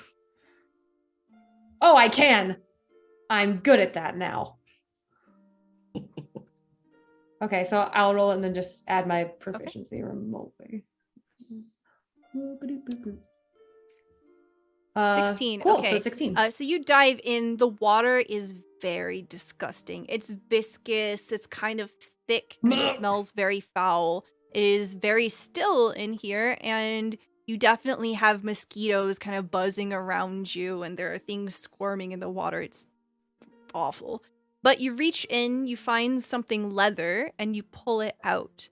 And it looks like a hat.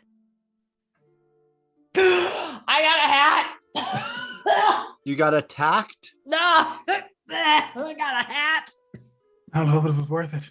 for heads. So as you take out this hat and show it to everyone, it is wide brimmed and it kind of comes up in a cone. So it looks a little bit like a witch or a wizard hat, but the very tip of it kind of bends down to one side, and it ends in a rat head. Oh, Can I take a Alright. look?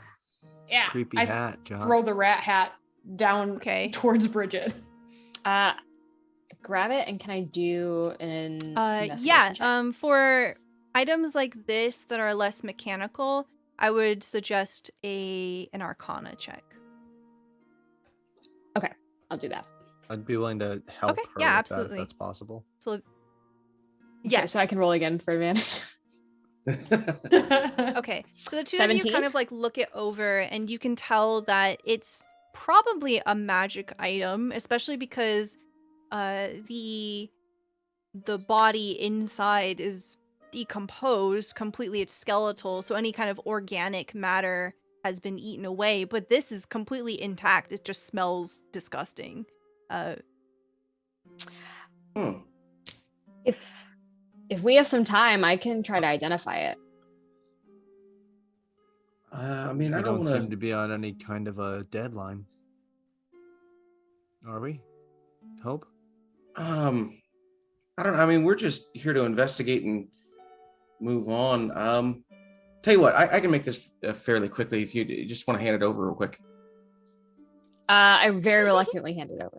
Okay. So Hope takes the hat and then starts humming to herself a little tune as she goes, "Who can tell the true physic of all that's pathetic and pitch to the devil, cramp, colic, and spleen?" And weaves of magic go around as she casts Identify on this hat to find out what exactly it is. A hat of vermin. Okay. What is it? Well, it's a hat of vermin. It's basically, let's see, learn its properties and how to use them. Okay, cool. So, if I remember what a hat of pasted it vermin into the is, chat. In the chat. Oh, it's in the chat. Sorry. Yeah. Roll 20 chat. I'll read That's it for you. fantastic. If you speak the command word, you expend one of its charges, and you can summon a bat, frog, or rat. It magically appears in the hat and tries to get away from you as quickly as possible. It's not friendly or hostile, and you don't control it. It is an ordinary creature. I think, Jot, this might be perfect for you. Why? I just know how much It would look so fetching. care you take to taking care of our space, and this is going to be great. You like rats and such like that, right? I chase them out of headquartered. I mean, they're fine. Yeah, I love all living things. I mean, that's the thing. Like, I think there's a lot more people in our building that wouldn't just chase them out, that they would do terrible things to the rats. But I think you take care of our rats, so this hat might help rats take care of you too. Sort of. Hope, I'm genuinely touched. I would love to wear this rat hat. Thank you for seeing me. And I walk down the tree, perpendicular to the tree itself. Thank you. Puts the hat on, turns back around, and walks back up the tree. So I'm going to go ahead and say that you get a vantage point of about 15 feet up here as you get to the top of the tree. Mhm. Looking around, roll me a perception check. And while Jot is doing this, is there anything else that anybody wants to do? I was gonna say Gloomy would start wandering forward, and it looks like he has a look of familiarity to this place. He hadn't been here before, but something about it reminds him of somewhere. But as he moves forward, he will start to stealth and just start to scout out. Go ahead and roll me survival and roll me stealth, and I'll say that you get to about here. Okay. Let's do stealth. Okay, and then a survival 14. check from you. Okay, 14. perfect. So, Gloomy, you begin to kind of wander away from the party here, and as you're looking around, you notice there are tracks in the mud, and there are some fresh tracks. There are 2 large rodent tracks that are heading in the direction you're going towards the creek. With a stealth of 14, you're pretty sure that you're well hidden.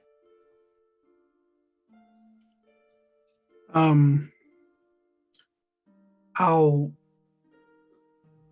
put a hand up to hopefully catch whoever's attention, and then signal to the tracks and then signal forward as to there being something in front of us, but I won't speak. So as you're doing that, is there anything that Bridget, Hope, or Foster wanted to do? Jaw is looking around. Can I investigate the base of the tree and like kind of go absolutely. around Go ahead it? and roll me nature or investigation. Okay.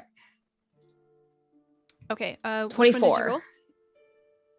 Okay. Oh, I did So as investigation. you're investigating the tree, you suspect that this tree is probably over 100 years old. There are a number of different mushroom and fungi things that are growing off of the sides of it. And you can tell that this place that you're in is very old. This is one of the newer trees.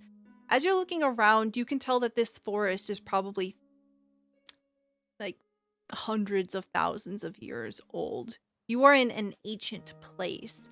And as you're investigating this tree, and with the information of like there having been a person inside, you get the sense that someone tried to get into this tree as a way of escaping something.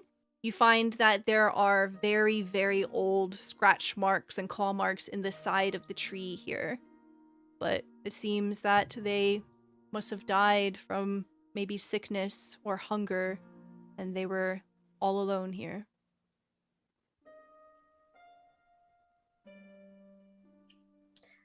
All right. Can I climb up and look at the body and do absolutely. a medicine I'll give that check? to you.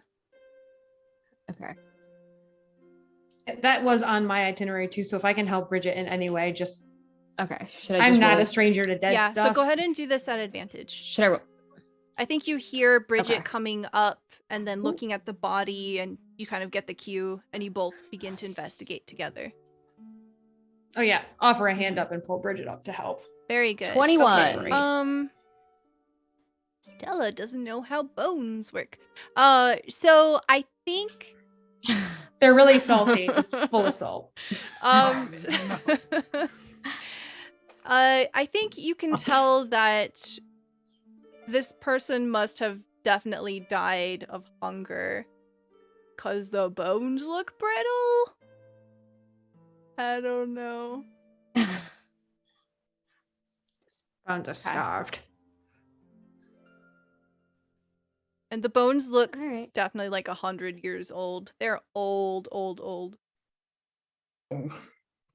Just piggybacking off of that medicine check, does it look like they died up here, or does it seem more like they were moved up here? Is there a way to tell? Definitely were here and died here. They were not moved. Like all the bones are like in place. Doesn't seem disturbed. So someone climbed a tree and sat in its hollow and waited to die slowly of hunger. Yeah. Because What about the alternative? wait, the alternative? Well, they probably climbed there to get away from something else, right? And we're hiding. Can I mage hand and like kind of just search through the water? Yeah. Yeah, to see if there's absolutely. anything else? What does your mage hand look like? It looks like it's very well manicured. It's like, you know, French tips and everything. Yep, French tips, perfect cuticles. I love it. Amazing. So funny. Shot looks at their own very grubby hands and just puts them in their pockets. So as that's going on, Hope, is there anything that you want to do here?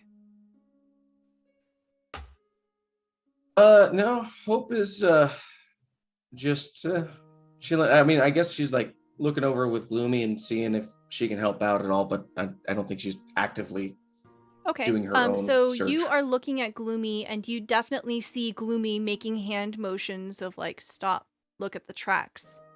And you see the 2 pairs of rat tracks. Actually, roll me a nature check. I don't know if you know they're rat tracks. Nature, where'd you go? There you are. Okay, yeah. That's a They look 15. very rodent-like, and they're very large. Unusually large.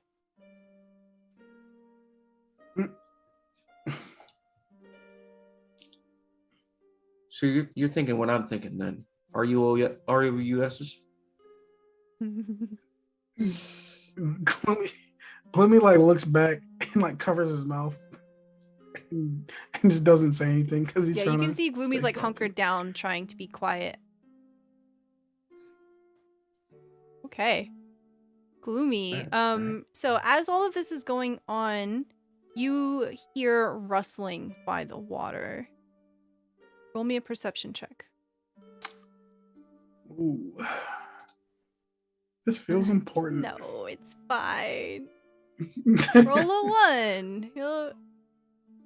No, I didn't roll great though, Okay. man. With an 8, you see something up Rolling ahead. real dice. You see a large Oh, humanoid, that- and they're kind of shadowed Oh, in the rain. no. It's hard to make out their details, but they're digging around in the water and the shallows of the creek here.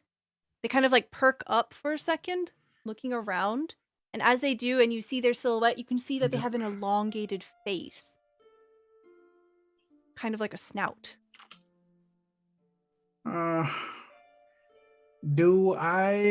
Does Gloomy have any idea what this humanoid is? Go ahead and roll me a nature check. Real dice. Okay, No, that is a very 6. visibly it's a rat person or large rat Right. something upright, but other than that you have no idea. Okay. Can I know Hope is behind me. Can I make my way over kind of towards this tree and ride the line to try and get more of like a higher vantage point? Go ahead and move your to get token to closer? where you're talking. Okay. I want to get like up here because isn't this like a Yeah, so they or are something? basically like these tiers of large mushroom. So you can like climb onto them and get a Okay. platform. I definitely need a stealth check from you to do that. Okay. Why did I roll? 17. Okay, that's Okay, not bad. with a 17, you manage to crawl forward quietly, and from your vantage point, you see there's another one. Oh. So Hope, Okay. from your point of view, you see Gloomy just kind of moving further into the darkness, heading towards the creek. You don't see anything. Huh. Hope, where's he off to? I don't, he saw these tracks right here, and then he just, well, you know, Gloomy. He just kind of headed off. I think he saw something, but he didn't say what it was. Oh, Yeah, you can see I look them. at the tracks? See if I can figure out. Do I know what they think are? Hope said rodent, so they look like very large rodent tracks. Got you. Jot and I have some experience with things that go bump in the night. Would I have any idea of what this With could the be? context of there's probably shapeshifters here, you're probably able to put together that it's probably a were person. Yeah. And No, I you don't don't see see Gloomy, Gloomy right? at all. Gloomy's just a shadow at this point. Okay, well, that's not great. Oh, okay. Stella, did that perception check of mine yield anything? Do I know that there's I'm trouble? so sorry. That was your 20? Yeah. No, it's fine. 11. No, I rolled an 11. I was gonna see, I couldn't tell where to look to see if I had any blessings. You left, have one but... left. Yes. Oh, Turn thank your God. Can I 11 roll again? perception into... Thanks. Into, come on, Jotty. Wow, not 20. Okay. Yes. You easily That's what pinpoint I- where Gloomy is, and you also see the two were people. They haven't noticed Gloomy, but they're sniffing the air and looking vaguely in your direction. They don't seem to see you, but they are aware there's something there. Foster. Just Yeah. 2. And I point them out. Great. And then I leap to the next tree. And I'm gonna start far angling, sort of cutting a circle, like Okay, yeah, you can this move way there. if I can. Jot, you will need to roll me an acrobatics check. Sure thing, can do. Just making sure too. I would try to take the closest route. Anything that makes me not have to jump but lets me climb Okay, is what there I'm is a angling small for. jump here. You see that? No, you can't. Mhm. Yeah, okay. Just the littlest. Yeah, I see it. So you want acrobatics? Cool. 18. Very good. You easily make 18. it. All right, Bridget. Jot jumps away. What do you want to do? You're still like on the top of the tree here. And then yes. is my mage so, hand your still, mage like, hand kind of sifting goes through it? through the water and kind of scoops up, and it doesn't seem to find anything. Finds a rock. Okay. Do I notice everyone? I mean, who's from gone, your or am I vantage just, point, like, you can really- definitely see that people are leaving. Okay. I sort of notice, and I Mhm. carefully climb down, and I can't see any any of the. Okay. I'll Foster just would probably throw you like a. I nod, like I pretend like I know what he's talking about, and I kind of like just inch forward carefully, just because I know something's up, but I just don't know. So what it is. essentially, you all end up seeing these two creatures as you're kind of inching forward, and let me roll some perception. Wow, that's a 6 and a 7. Okay, they begin to like slowly move here, and they're definitely looking in the direction of the entire party, except for Gloomy. And they're sniffing the air. They don't see you, but they sense you. So at any rate, I think if we just wait for Gloomy to get back, we should be. Foster? Ugh. Yes. Stella, is there any tree bough that stretches out a little bit where I could get decently above them, or do these trees kind of are they all They like definitely tiny? have thick boughs here because these trees are really, really old and very large. Wherever you'll let me inch, if I can So get like above them, here is that's what I'm basically as angling far as for. that will reach. Unless they like move Mhm. closer, but you, that's as good as you can get because it kind of opens up here near the creek. Then what I'm gonna do is I'll inch there, and then I'm gonna pull out that magical jar of Mhm. glass you gave me, and I'm gonna shake it and have it make the sound of a bird call, but like a bird call that someone's making to secretly communicate, Ooh, like a okay. fakey one. Let's see. Try and pull them on over. Okay. They begin to communicate with each other. They are speaking in common. Gloomy, roll me a perception check. This will be Let me for roll real hearing. dice. That's great. That is 15? 18. 18. Okay, you can hear their 18. conversation. Everyone else, it's really hard to hear because the rain is just coming down. Gloomy, you hear them say, "What do you think that is? A bird? What would a bird be doing out here? Do you think it's him? Is he trying to get our attention? You go check it out." And you see one of them kind of beginning to move closer. And this one has its back to you now. Okay. Do I see Foster and Jot making like their? Yeah, from where their you are, attack you're patterns? higher than everybody else, so you can see literally everything here. In fact, roll me another perception check. Okay. Will do. Not as good, but Okay. Don't worry about 13. it. Okay. Ooh. I will, if I see them Mhm. getting in position, and they look like they're ready for combat, I will pull an arrow and hold an action and aim it at the back of this one's neck. And I'll crouch down. It should be noted that when Gloomy went into stealth, he pulled up his chitinous hood, and it's covering all of the leaf-like hair that he has, and there's the soft glow in the back of the hood, that kind of blue, that warm blue glow. Okay. But yeah. So you see this one closest to you lifts up a crossbow and loads it. You see this one here drawing a short sword. Oh, I missed it on the map. The one further away is ranged, and this one has a sword out. Okay. So we will effectively give you guys an ambush round because they do not see you. But please select your tokens and roll me some initiative here. Yes. Hey, I rolled a 21. Haha. No. I always. Oh no. Jesus. What? How do you? I'm gonna use my blessing to reroll my initiative roll. Very good. How do you add yourself to initiative?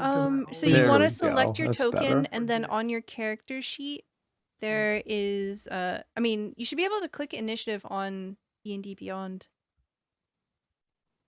Oh yeah, you're right. Yeah, make sure you select your token first. That's okay. I did not do that, and now I don't know how to put it in there. Oh, I rolled great. There we go. Got it. All right. 1, 2, 3, 4. I'm missing somebody.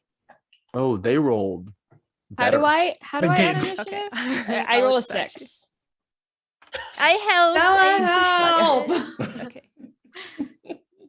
I help. Stella. Roll 20 changed since I last used it. Oh same. This is roll 20's fault. How dare? How did they?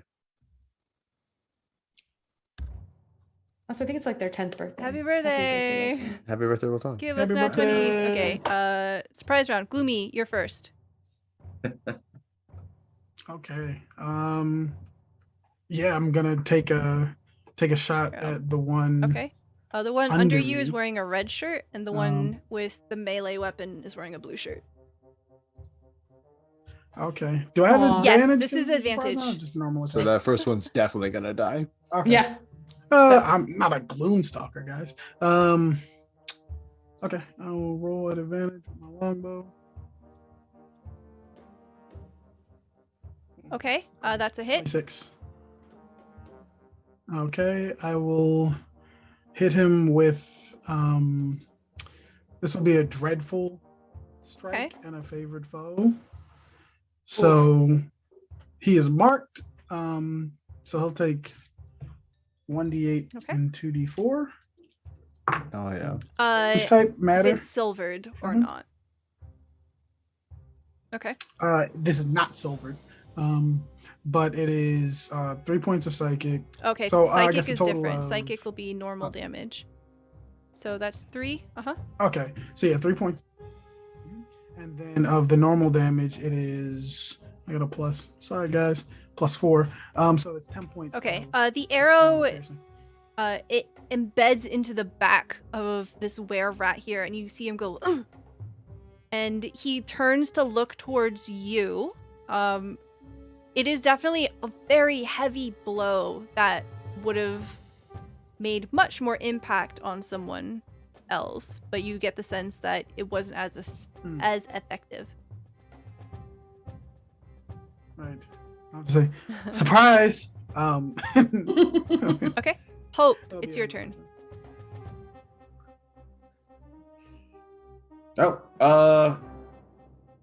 I mean, I guess like Hope hears surprise and is going to go, what? And she did not know what was going on, so I think she's just gonna come around the tree to see what in the world yeah, you see Gloomy has the bow drawn. There's an arrow sticking out of this rat person, and they both have weapons drawn too. Yeah. Why am I always the last to know about these things? All right. She just glares this were-rat in the eyes and doesn't know exactly how to taunt it, but she is just going to think at it hard and Okay. cast Vicious Mockery. That's going to be a Wisdom saving throw. Needs to beat It rolls a 5. Meet or beat a 14. I love bards. That would Okay, be very 4 good. damage. It looks at you and it looks mad. It's good. Yeah, she's glaring right back at it. She's just given Okay. the Anything else meanest for you? glare. Okay. It is That's going to do it Foster's for her turn. turn. Foster will start running towards this thing, pull the silver dagger from his belt, Okay. and throw it ahead of him at the Yes. one right here. That's a nat 1. Cool. That's great. I It didn't is have a, any more it's a bonuses, knife, did I? like from a table. The one Oh, that I no, used on you initiative, used or I that have one. another one. Into Dope. the creek. So that knife goes spiraling off into the creek. He will then, because I can weapon bond with 2 Yeah. weapons, and I would have done this already. I will, Jesus, shoot the dagger right back to my hand as a bonus action. And I'm sure that was great in terms of not giving away my position at all. But that's fine. I want his attention to be on me. So I'm going to come running in on this side of him here. I will action surge, and I will attempt to now stab him with the dagger Yes. that I've just returned to my hand after throwing it so well the first time. That hits. and Armor that's a class 21 is to hit. 12. Amazing. It's going to be a big Okay. old 7 As silver you piercing stab damage. into him, he's not wearing any armor. You just see like a loose tunic. And there's this sizzling sound, and you can see that there's actual smoke rising from the wound as it contacts. He goes, "Ah!" Incredible. Okay. With that's my action turn. surge, if you have another bonus action, you get a bonus action. I cannot imagine that I have a good one. Okay. Very good. I don't. Jot, it's your turn. So if there's any kind of bough sticking out, Jot will walk around it to be hanging upside down above this creature. You are How high up am I? 15 feet up. Perfect. All right. In Abyssal, Jot mutters, "Let me bring you to the light." And using my Hexblade's curse, and then I would like to cast an Eldritch Blast at this do creature, it. if I could. Okay. Oh, I didn't program it in like an attack, so we're just gonna roll a d20. Actually, hold on. With Hexblade Curse, do I get advantage against This is a surprise I don't round. think I've never so- played a Hexblade. I think Oh, it's just perfect. On 1920. So since it's a surprise anyway, I get to do it again. No. No, God. Oh, wait, do we get to roll with Uh, advantage for surprise? Oh, thought yeah, we you're were. right. That dagger would Yeah, have go been ahead and maybe roll not in that one. the dagger attack again. Yeah. Let me just roll one more time and see if it's anything. That's that would hit. another nat Nope. one. Holy Oh shit. my Nope. It's another God. nat 1. We're fine. Gabe, we're Don't having worry the about it. worst luck. Preordained. We're good. That dagger No, did it not didn't want to hit that happen. rat. Even with Been the preordained. rewind there. Cool. Okay. Wow. Do I have Love it. any blessings left to You're try and tapped fix this out. nonsense, or am I out? Then I just Okay. Cool. curse him. Hex. This is a good hex. Yeah. Okay. Great. Bridget, it's your turn. I am going to cast Scorching Ray. Oh, wow. Ouch. We're all That's a fumbling wrap. in the dark as our wizard is like, great, cool. Everything is flammable. So that's three rays, right? Yes. Okay. It's been a very long time since I played wizard. Okay. Yeah, I'll attack the one on the So One from on the where left you're has less- standing, I'll say you don't have line of sight with the one on the left. Okay. Okay, then I'll attack the one on the right. So that's a 19, a 12, Okay. and a the 12 8. and the 19 hit, the 8 misses.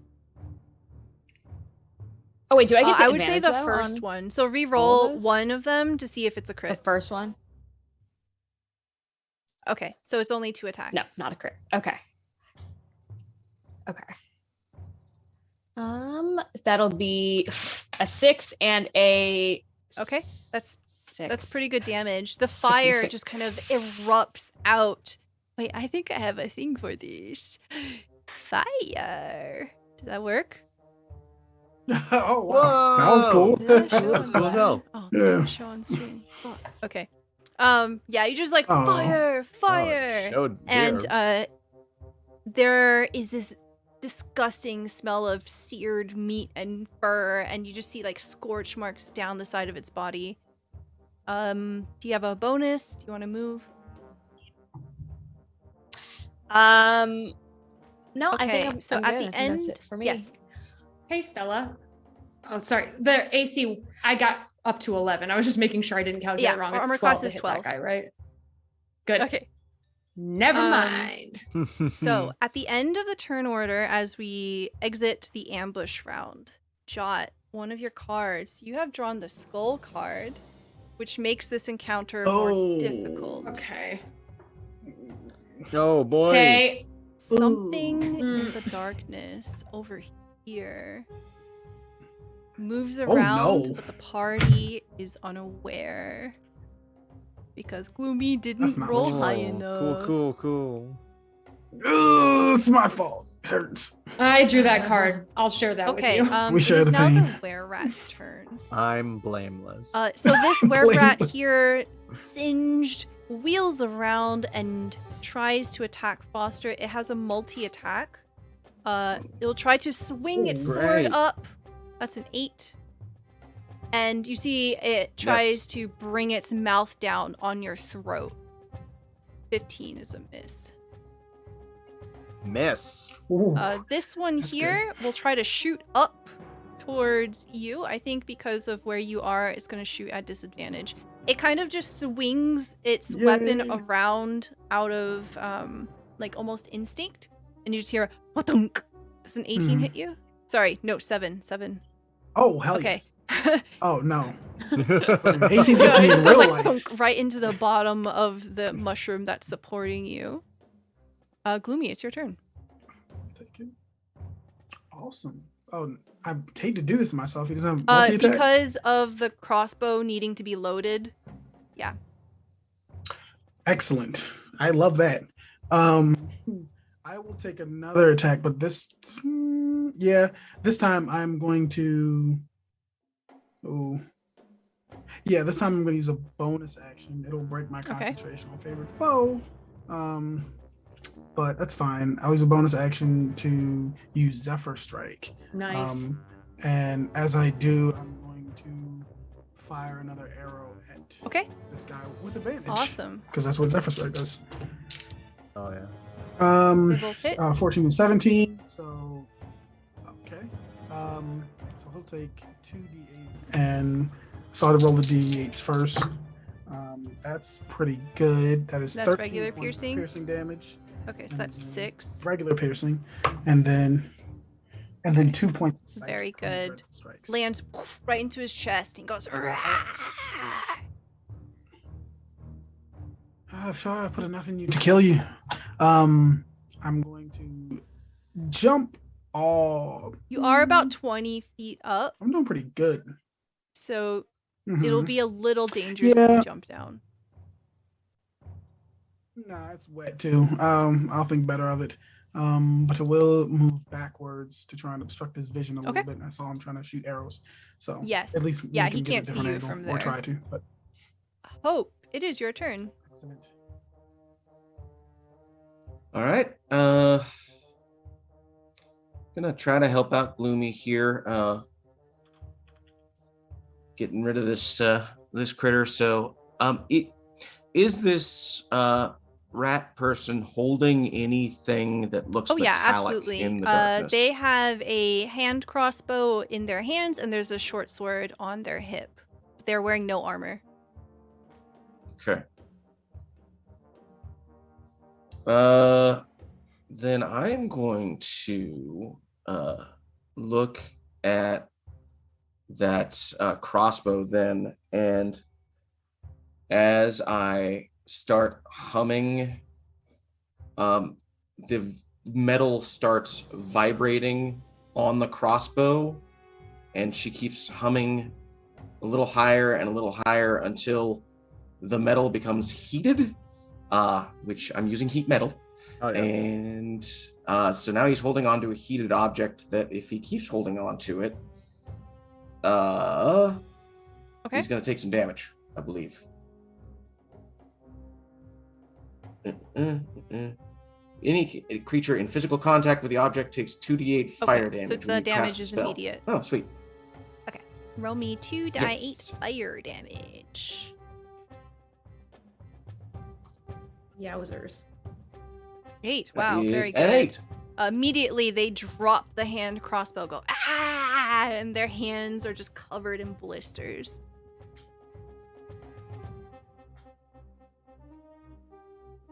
Right.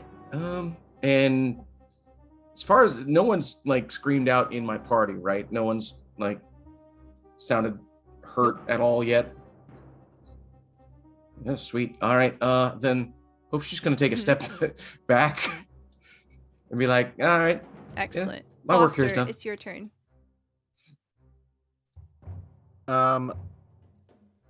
Foster is going to. That other guy looks real beat up. Yeah. Foster will sort of like, having ducked out of that first bite move, continue using that momentum to spin. Jot yours and push back from this guy, not disengaging, just leaving his area. So I'll take the opportunity if you want to do it, but running towards this guy. Misses with a 9. And in like a miss is great. So full duck, those forms paid off. Full duck, dagger out, coming back around to try and backstab this other guy who just got crossbowed. Who just got fire crossbowed. And as he does, no, because at this point this won't do anything, but I'll say because why not? As he does this, his silver dagger, as he pulls it from his belt, seems to ripple with a pulse of magic as he casts Booming Blade on the dagger. Love that spell. Love it. That hits. So that is a 15 to hit. Great. 5 silver piercing. Happens. Oh yeah. Yeah. So as the momentum of this comes around, Foster like skids around the bank of this mud, just spraying stuff up. But as the dagger comes up and across the throat, this creature, the wound goes a little bit wider than it would otherwise, as a ripple of thunder seems to pulse out from it, and the spray of the blood sort of is like a mist. The body slumps noisily into the mud, defeated. That one was mine, Foster. Then do it better. Son of a bitch. Don't touch the crossbow. Be careful. Jot, it is your turn. That is my turn. All right, I'm gonna try this move again. Let's see if I get lucky. There we go. Okay. So that's gonna be That a dirty hits. 20. So when the Eldritch Blast actually connects, it makes a sound kind of like a little madrigal song, like a country song. It's this weird sort of memory of music. And Jot is going to, with the grasping Eldritch Strike, raise this creature up 10 feet from the ground, which it'll immediately fall. So I'm hoping to angle for another d6 Ignore of that. You damage didn't see because I dropped him. anything. I didn't see anything. If you're okay, since I raised it up 10 feet to do extra fall damage on top of this, I would love that. Fall damage. Great. That's And there fun. will be extra curse damage as well. Okay, so Oh, that's such a cool invocation for someone who lives on the ceilings. all right, so that's 9 plus 2 for the proficiency, and then I'll roll a d6. So 11. Okay, the 13 bludgeoning points will of be damage. half. So that's gonna be Sure. 12, I think. All right. So this guy's now prone. Did you do your hex too? I okay. Hexblade's cursed him, which Okay, I think yes. just lingers. So you see that as they crunch down noisily onto the ground here, covered in mud, they begin to like weakly shake, and they kind of let themselves fall down. They are not dead, but they seem very defeated. Jot will anime run, arms behind their back, down the tree, and as they're running, they summon a sort of spectral-looking version of the greatsword that Foster wields, and will park it. If this guy's fallen down, Jot will like sit on his chest and like greatsword in each hand. Okay, yeah. And hold it He to his doesn't throat. seem. You see that he lets go of his short sword and he is surrendering. Hi there. Who are you? Why are you here?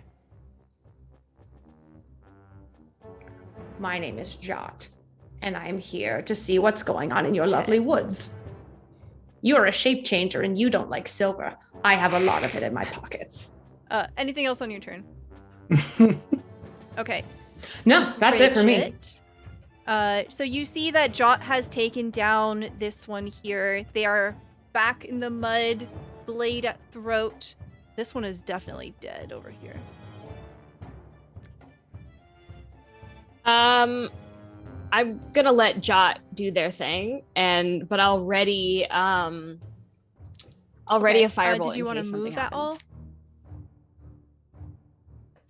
Okay, no, I'm gonna stay where I am. So, at the end of the turn order here, something moves in the darkness. Can I get a perception check from Gloomy? Yeah, Come on, Gloomy. Let's roll some real dice. Come on, Gloomy. No. No! Uh-oh. Damn it! I don't have not. any blessings, right? I had one earlier. I think Yeah. we're all Yeah. tapped We're all out. just angling for Okay, blessings. something 11. moved. That's why I can't see it. Something moved in the shadows. What is it? I don't know. What could it be? I don't know. A squirrel. One can only hope. Oh, it must be hungry, right? Okay. Oh, So now it's the were-rat's turn. So it says to you, its tail is flicking very angrily, and it says, "I would run if I were you. These woods are teeming with dark, hungry things. They are watching, always watching." And so the teeth kind of gnash at you.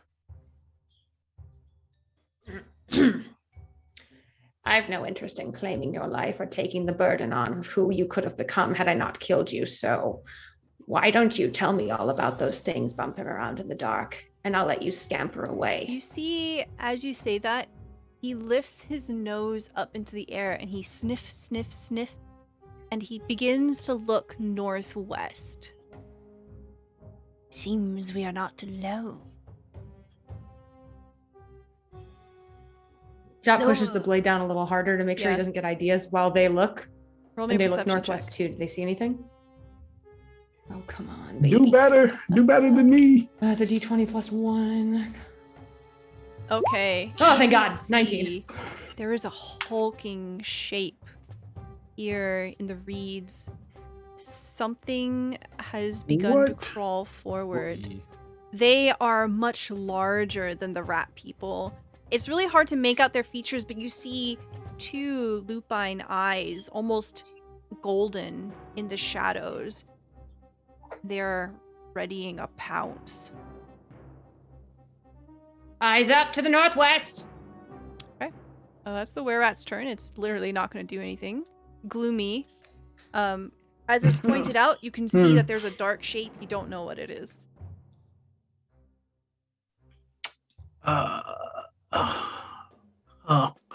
Okay. I hear Jot say that. Okay, I'm gonna assume it's Okay, another rat that and makes take a perfect shot logic. Go ahead, do that. at it. I gave you no more context. Yeah. Yeah. Longbow. 10 Whew, is a rolling bad. miss. It's a Armor 10. class is 12. Welcome to the club. Your arrow goes too far, and the head just turns and looks up at you. You see the eyes. I've noticed where you are. Don't like that. Well, I have no interest in You being are mauled 20 by feet that up in thing. the air. I'll take. Are you saying that because I'm saying it's a or little I'm harder stuck? to get to you than it is for the others, and also you have ankles, and ankles generally don't like falling 20 feet. True. Batman the Dark Knight taught me that. Even still, I think I will leave. I'm gonna 5, 10 here, and then I'm going to. If you want to like let safely me climb check- yeah, down, check I would this say that you can like go down onto this one here, and you'll end up here if you want to be on the ground. Okay. I'm gonna do a thing. Trying to find something to take it up more time than I already have.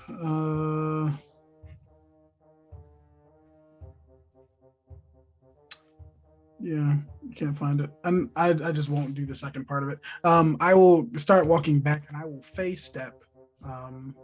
Which for bonus actions to teleport.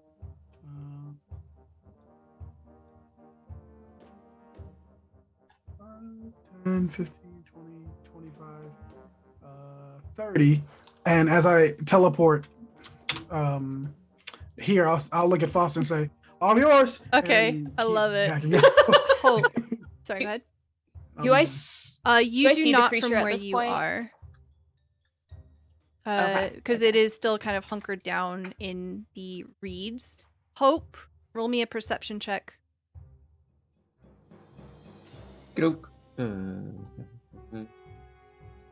That's following with everything else I've done. Okay, so you far in the definitely day. don't That's see a 5. the We're rat. doing great. Yeah. Hey, I don't know what's going on over there, but hey, Foster. Yeah. I know you got this. And I give him bardic inspiration. Thanks, I know you got it. Here, Thanks so much, Hope. you little muscle I know you man got on this. you. Yeah. Hua! Ha! Yeah. Yeah. Power Ranger. For some reason, every Yes. bow makes sparks. Okay, Foster, it Come is your on. turn. I think I hate to say this, but I think it actually Oh, rolled higher than I yeah, did, and it you're just right. is doing a weird thing in the Thanks. initiative order. So the werewolf, it charges forward, and it makes a multi-attack.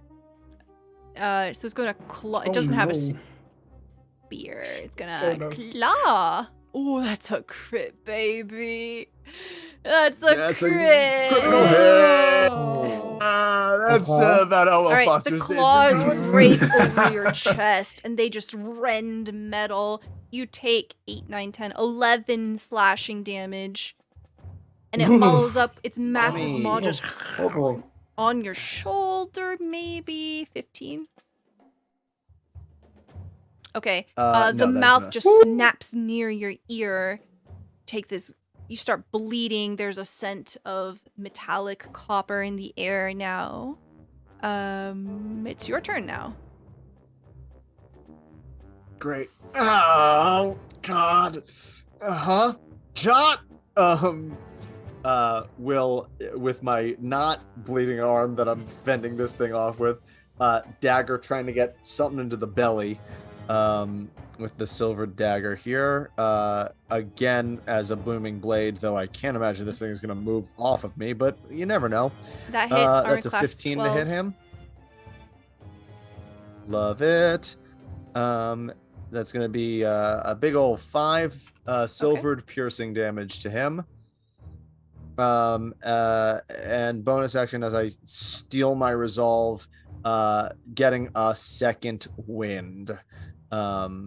I will heal back up for As you sink your 5. dagger into its gut, again, that sizzling, that rancid smell, and it begins to bark at you, and spittle is flying everywhere. It is up close and personal in your grill.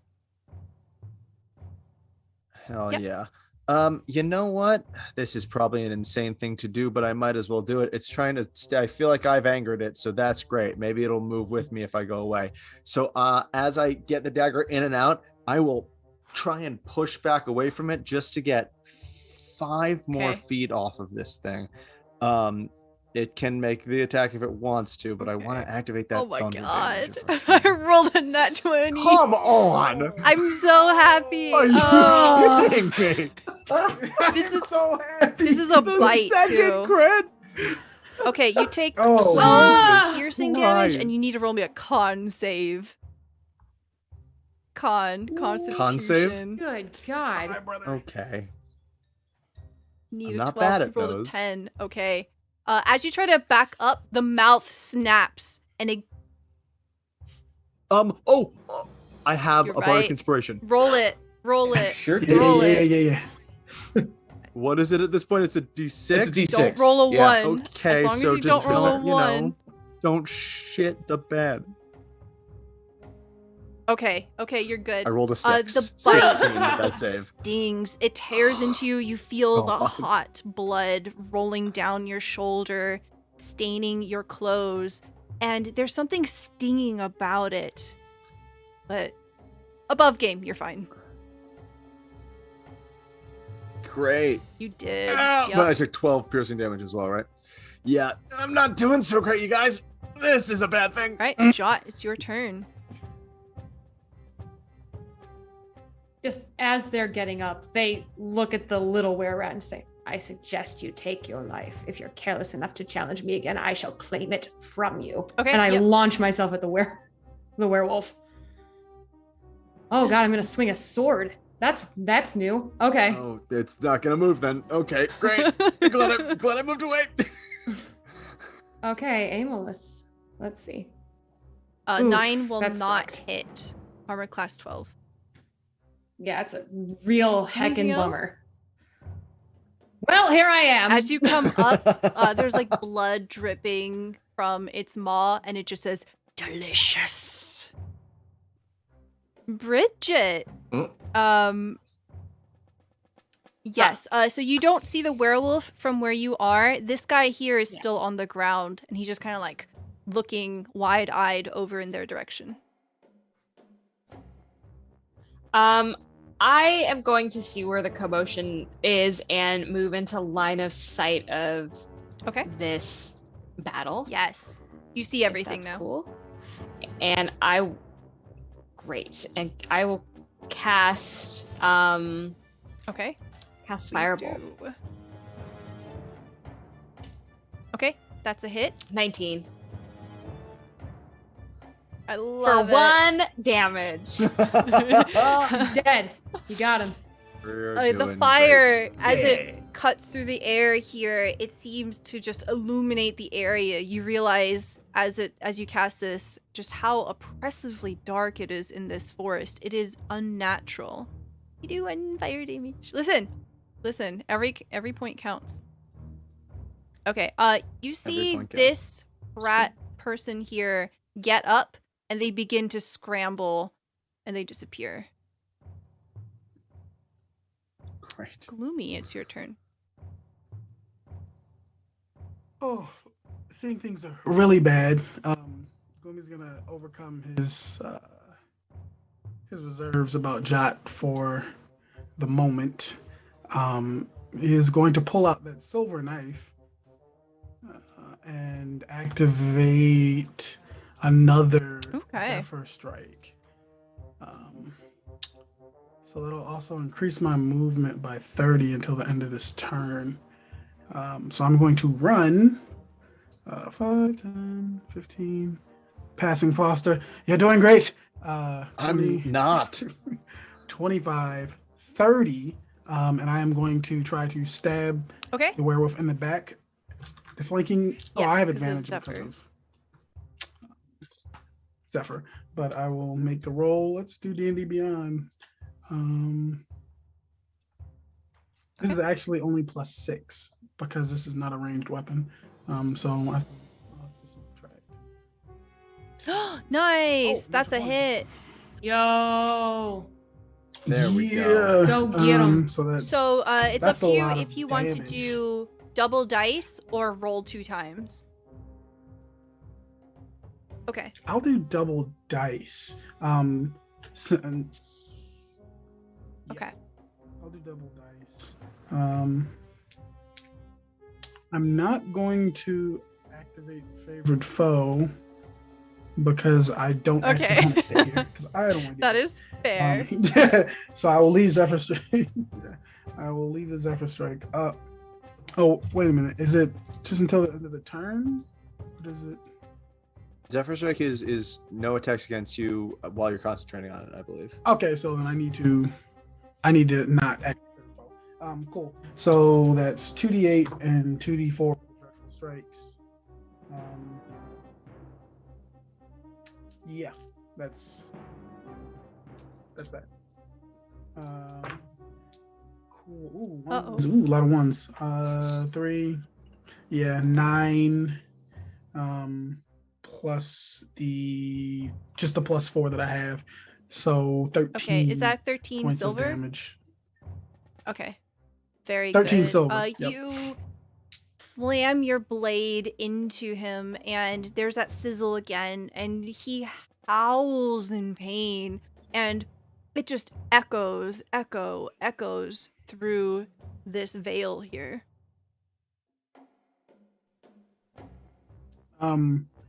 My eyes kind of fixate on Jot for a bit as I look at them going toe to toe, but I will still actually make my way back. I have another 30 feet of movement because of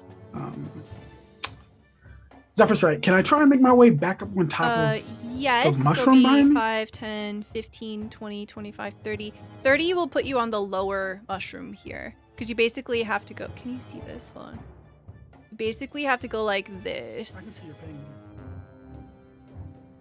Okay, I have to run all the way around. I see what you're saying. Okay, so it'd be like on the I'll do lower that. one, and I'll that go one on the will lower be one. like 10 feet up in the air. Okay. Okay, I'll take it. Okay. and I'm Hope, done. it's your turn.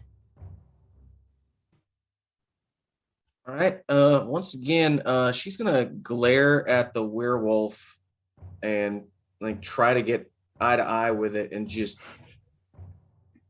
clearly show it that she's not Ooh. upset. She's just disappointed. Ow. And Okay. cast vicious mockery that was at her. wisdom. Evil. 8. Yes.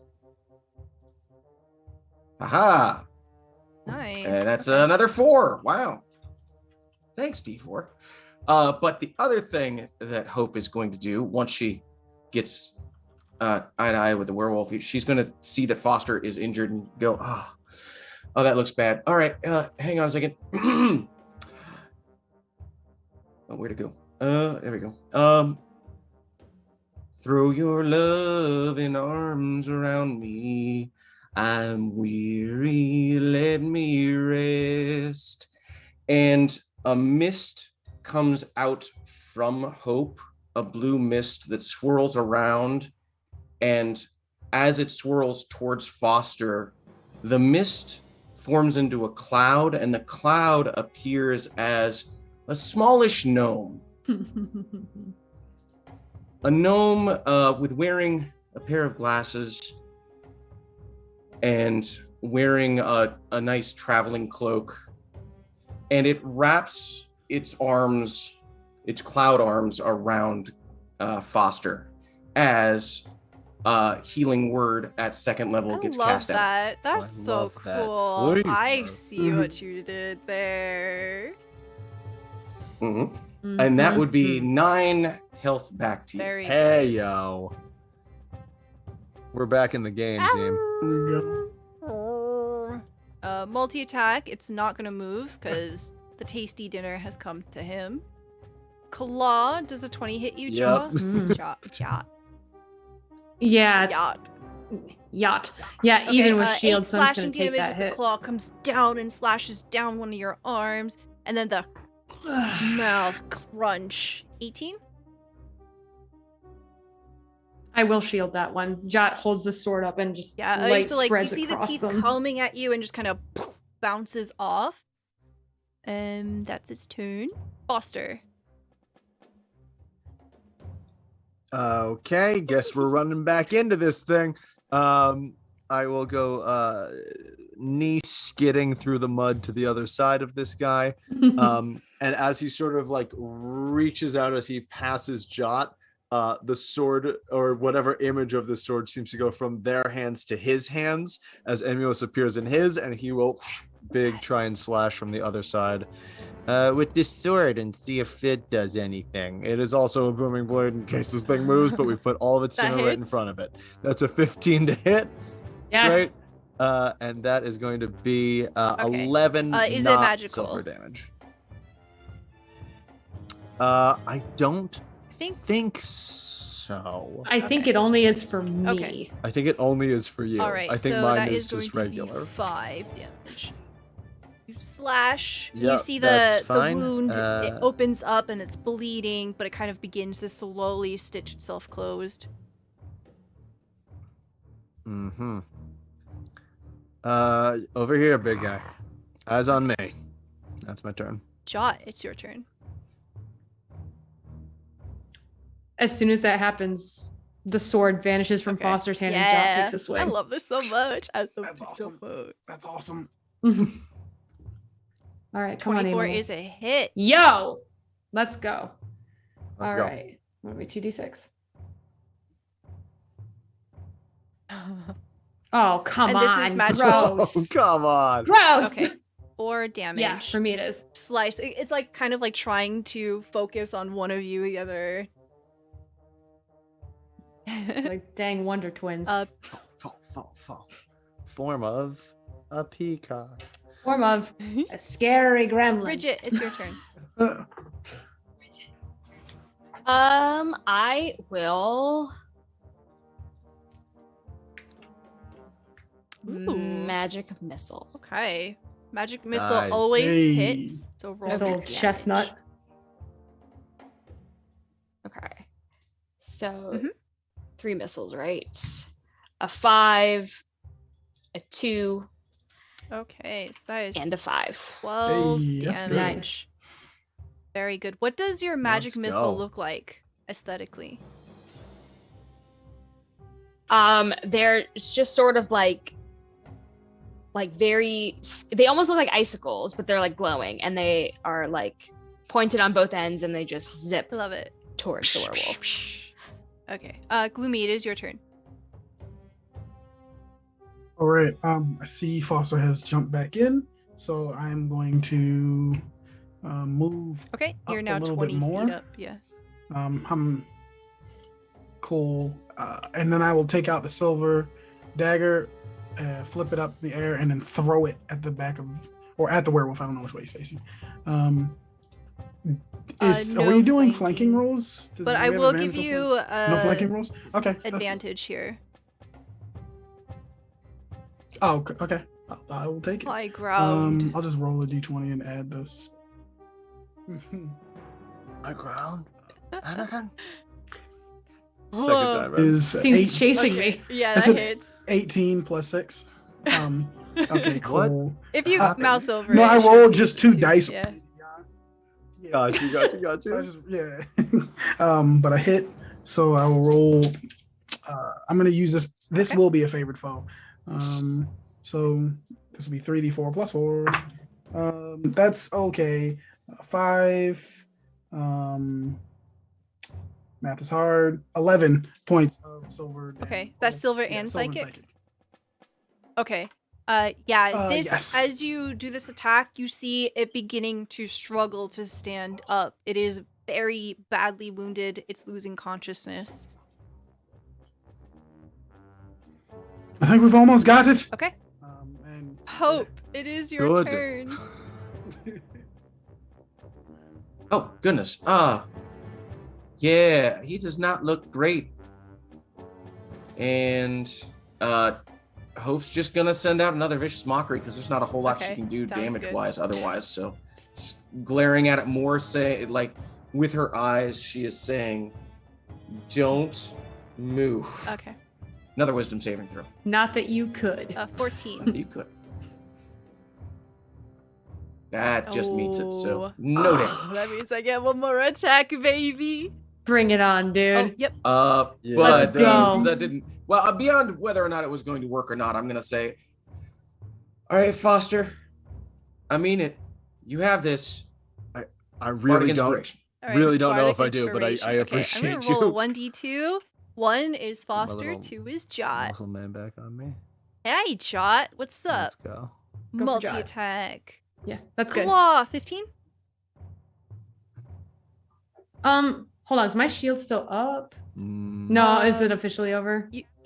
When did you cast I it? cast it when he Yeah. attacked me last. So yeah, we're done. So So it's- did Yeah, you got 8 me. slashing. And then the mouth comes. Stop with the chomp. 8s. 9. Misses. Don't mouth All me. right. No, That would be a beat. Wait, didn't you guys shield? it's over. Oh, and when your turn comes back around, it's not your turn yet. Oh, for real? I thought it was just after like one round all the way through. I think it's to the start of your next turn. Cast it on the when did you werewolf's cast turn. it last? You cast It was on his turn. Oh, Yeah. yeah, so it would be up. on its last turn. So Yeah. then Oh. you would have. Yeah, it should be over with. Yeah, it's right? done. Yeah. Yeah. Oh, okay. Thank you so much for trying. Foster, it's your turn. Yeah. Oh, as this thing has its back on my sibling, I'm gonna just like up with a dagger, silver dagger through the Yeah. back of the neck if I can. 10. Okay, 10, okay, I'm gonna okay, use my okay. bardic inspiration, Don't bardic roll a inspiration. 1. Come on. Don't roll a 1. Come on. Don't Okay, fail that me hits. now. All A right. 5. 15 to hit. Okay. Bacon. All right. There we Bacon. go. Told you. 5 Tell me what silver happens. piercing damage. Oh God, I say thank you, Hope. The dagger seems like it barely penetrates the hide. I look over at Hope, feel that positive energy coursing through from her. I go, I do have this. Up all the way through the windpipe, through the dagger. Get away from my sibling. And as the dagger And the comes dagger out, the comes out. body just slumps onto the ground here. And as it does, there is an eerie silence in the air. You hear the rain all around you. You hear things moving, skittering, rustling. And you realize that you are still here in the thick of it.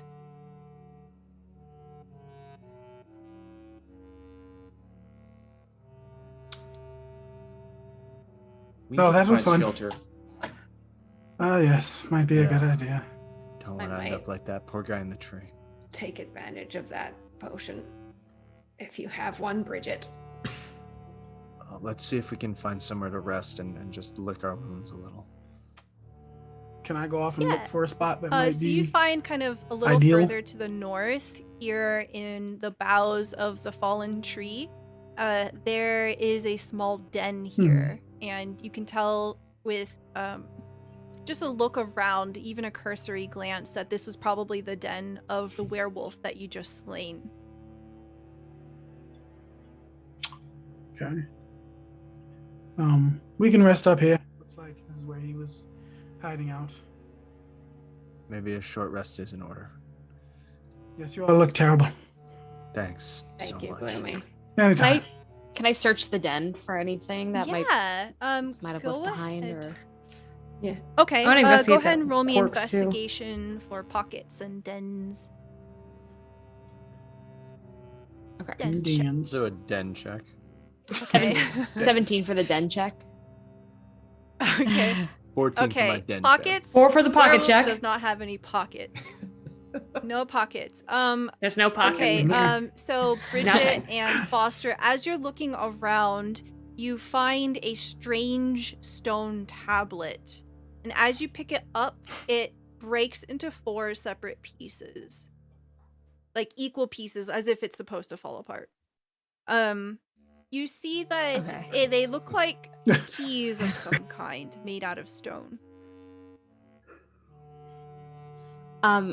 While we're doing a long rest, I will Short- ritual I'll identify. long rest. I mean short Okay. rest. I What will does it look ritual like as identify Bridget it. sets up an area here? What does it look like as you're doing this ritual? I'm just like sitting with the stones in front of me and like kind of chanting and casting the spell very slowly and like just taking my time to like gather whatever information.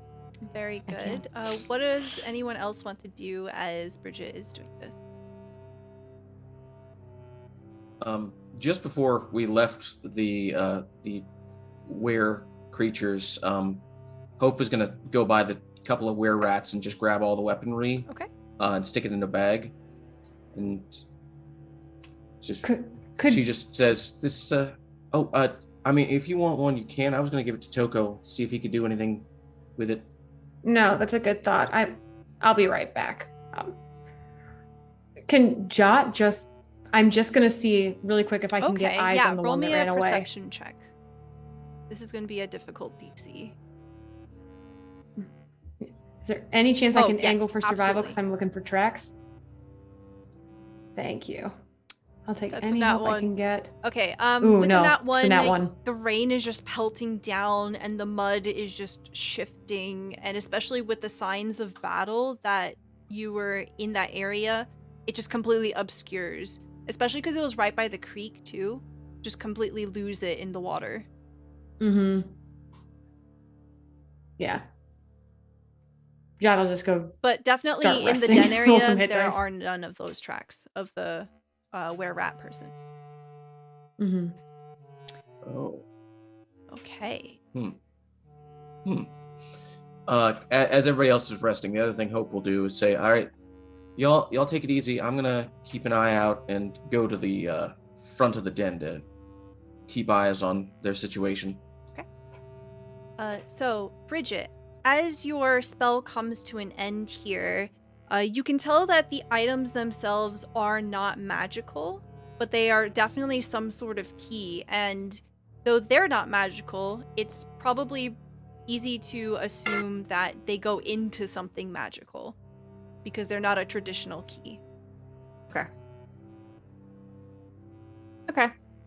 I tell the group this information and Okay. I So put go the ahead and keys away add for 4 stone keys to your inventory. And as the group begins to settle down and make camp here, we see the screen fade to black. Back at base. Oh. So what? What? Mhm. What? No. Back, What do you mean back at base? back Everything's at fine and base, chill and normal back at base. We see. I'm sorry. That's so bright. Cashel comes up to Volney, who is the janitor, the head janitor.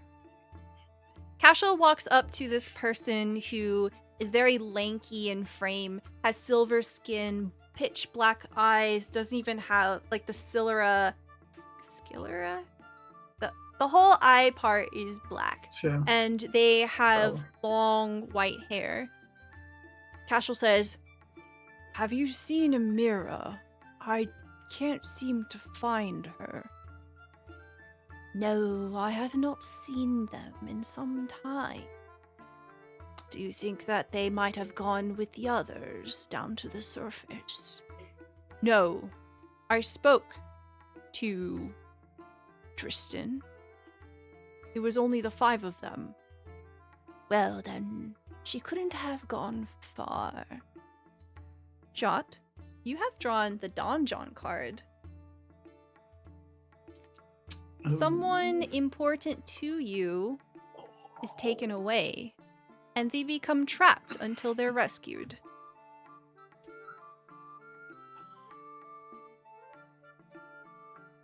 Sorry, guys. I made plot happen. I made Whoops. Oh no. You don't know this. The party doesn't know this. And it's kind of hard to make sense of what's happening. We see a dark shadow slip into the transporter room. Tristan is nowhere around. He must have quickly taken a step away to grab some food or to grab a drink. We see a shadowed figure, heavily cloaked, reach up towards the transporter, and there's a click. You don't notice this yet, but for you, Silver, You have drawn the rogue card. Someone is working against you, and unfortunately, they've turned off your insignia's ability to be beamed back up. Oh my god. Oh no. Okay. Oh. All right. For the last scene tonight. Where's the creepy music?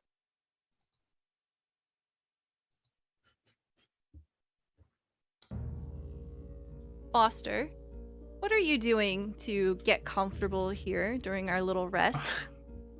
God damn it. Very aware of the wounds that he sustained during this fight, even with Hope's healing magic. Foster's probably taken some of those bandages, removed a little bit of his armor just around his arms and such, and is off in a corner by himself, kind of rapping with his teeth, trying to get that bandage around his arm nice and secure. As you do, you find something strange happening to you. Roll me another Constitution save. 17. You begin to sweat. 17. And you get this heightened sense of exhilaration again. You're breathing a little quicker. Your hands are shaking just a little bit. But it feels good. As you look around, you see that no one seems to notice this moment, that they're busy tending their own wounds or keeping watch. And you become aware that there's something changing in you. And you feel that sensation again.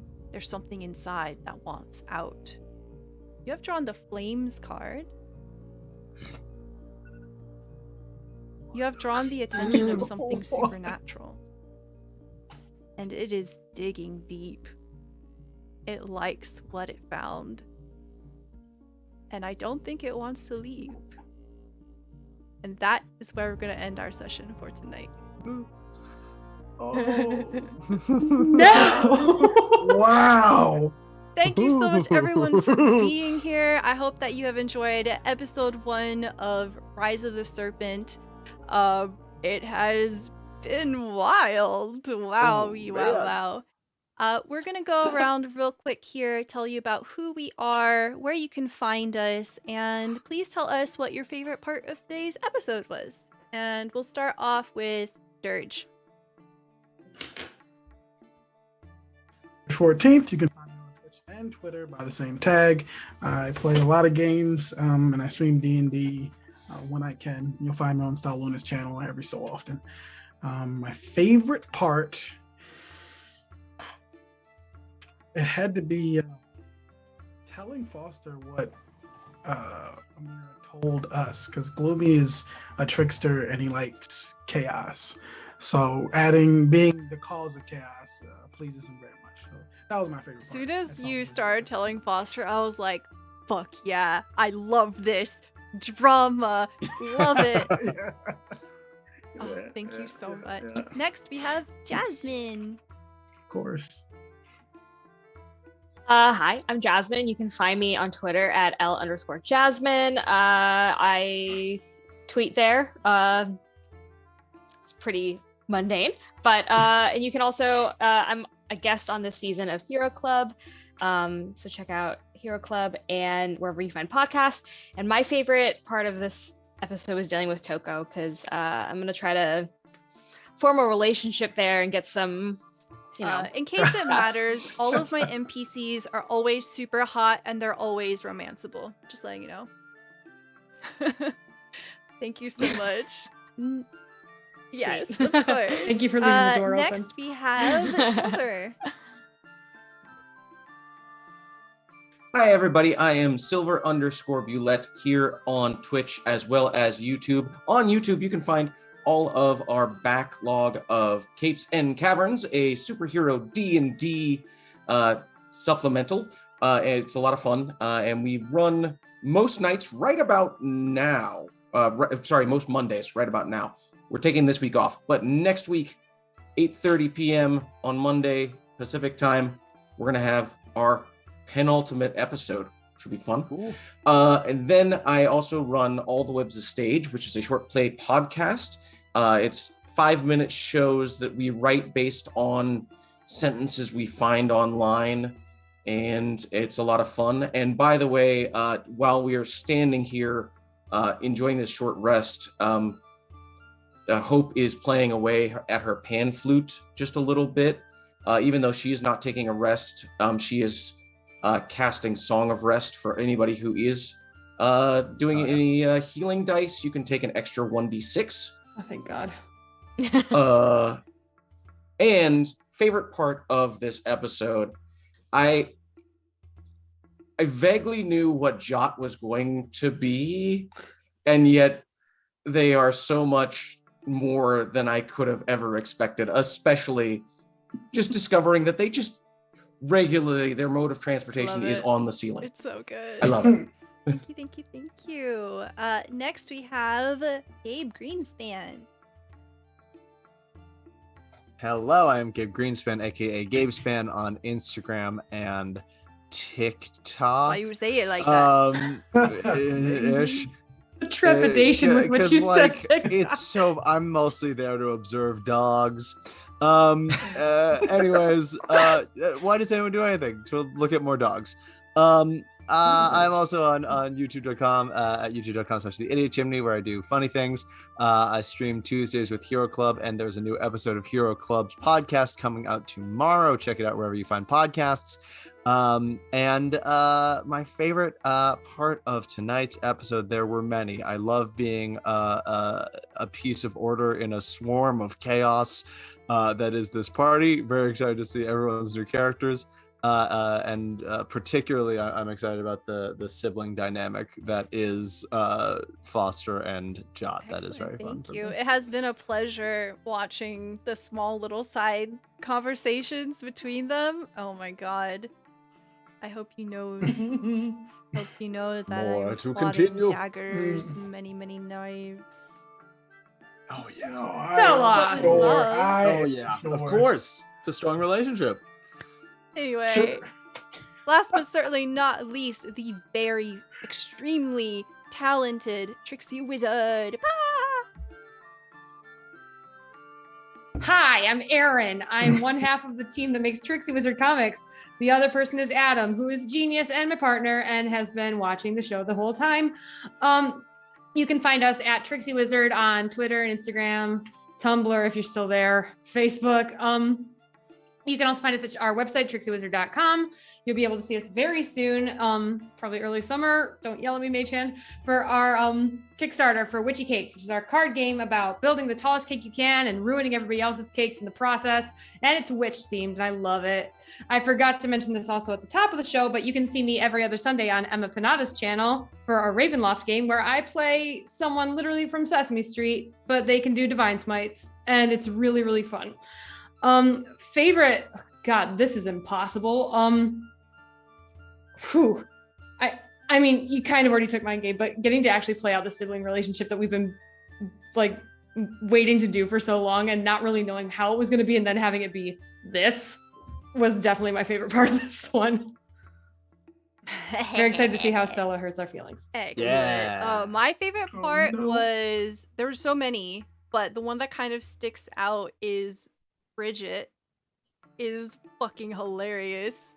I love the gold star energy. Yep. Like, it's amazing, and I love it so much. And I can't wait to see like how that works out with some of the other NPCs, because we have a number of head position NPCs at our headquarters, and they all have like a different relationship with you because all of them have personalities already mapped out.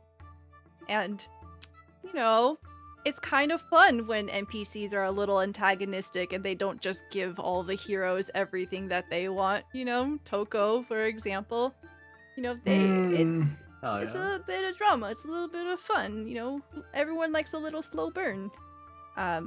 But that's going to be it for us. Thank you so much for being here. Please check out all the links that are there in the chat. Follow all these wonderful, wonderful people. And if you're new to the channel and enjoyed the content, please consider giving us a follow. You'll get notifications for when we go live. And It's a free way that you can help us. We will be back here next month, because we're only playing once a month. It's going to be on June 6th. My heart. At Oof. 8 p.m. Eastern Time. Thank you so much, everyone. Please have a wonderful rest of your day, and we'll see you next time. Bye!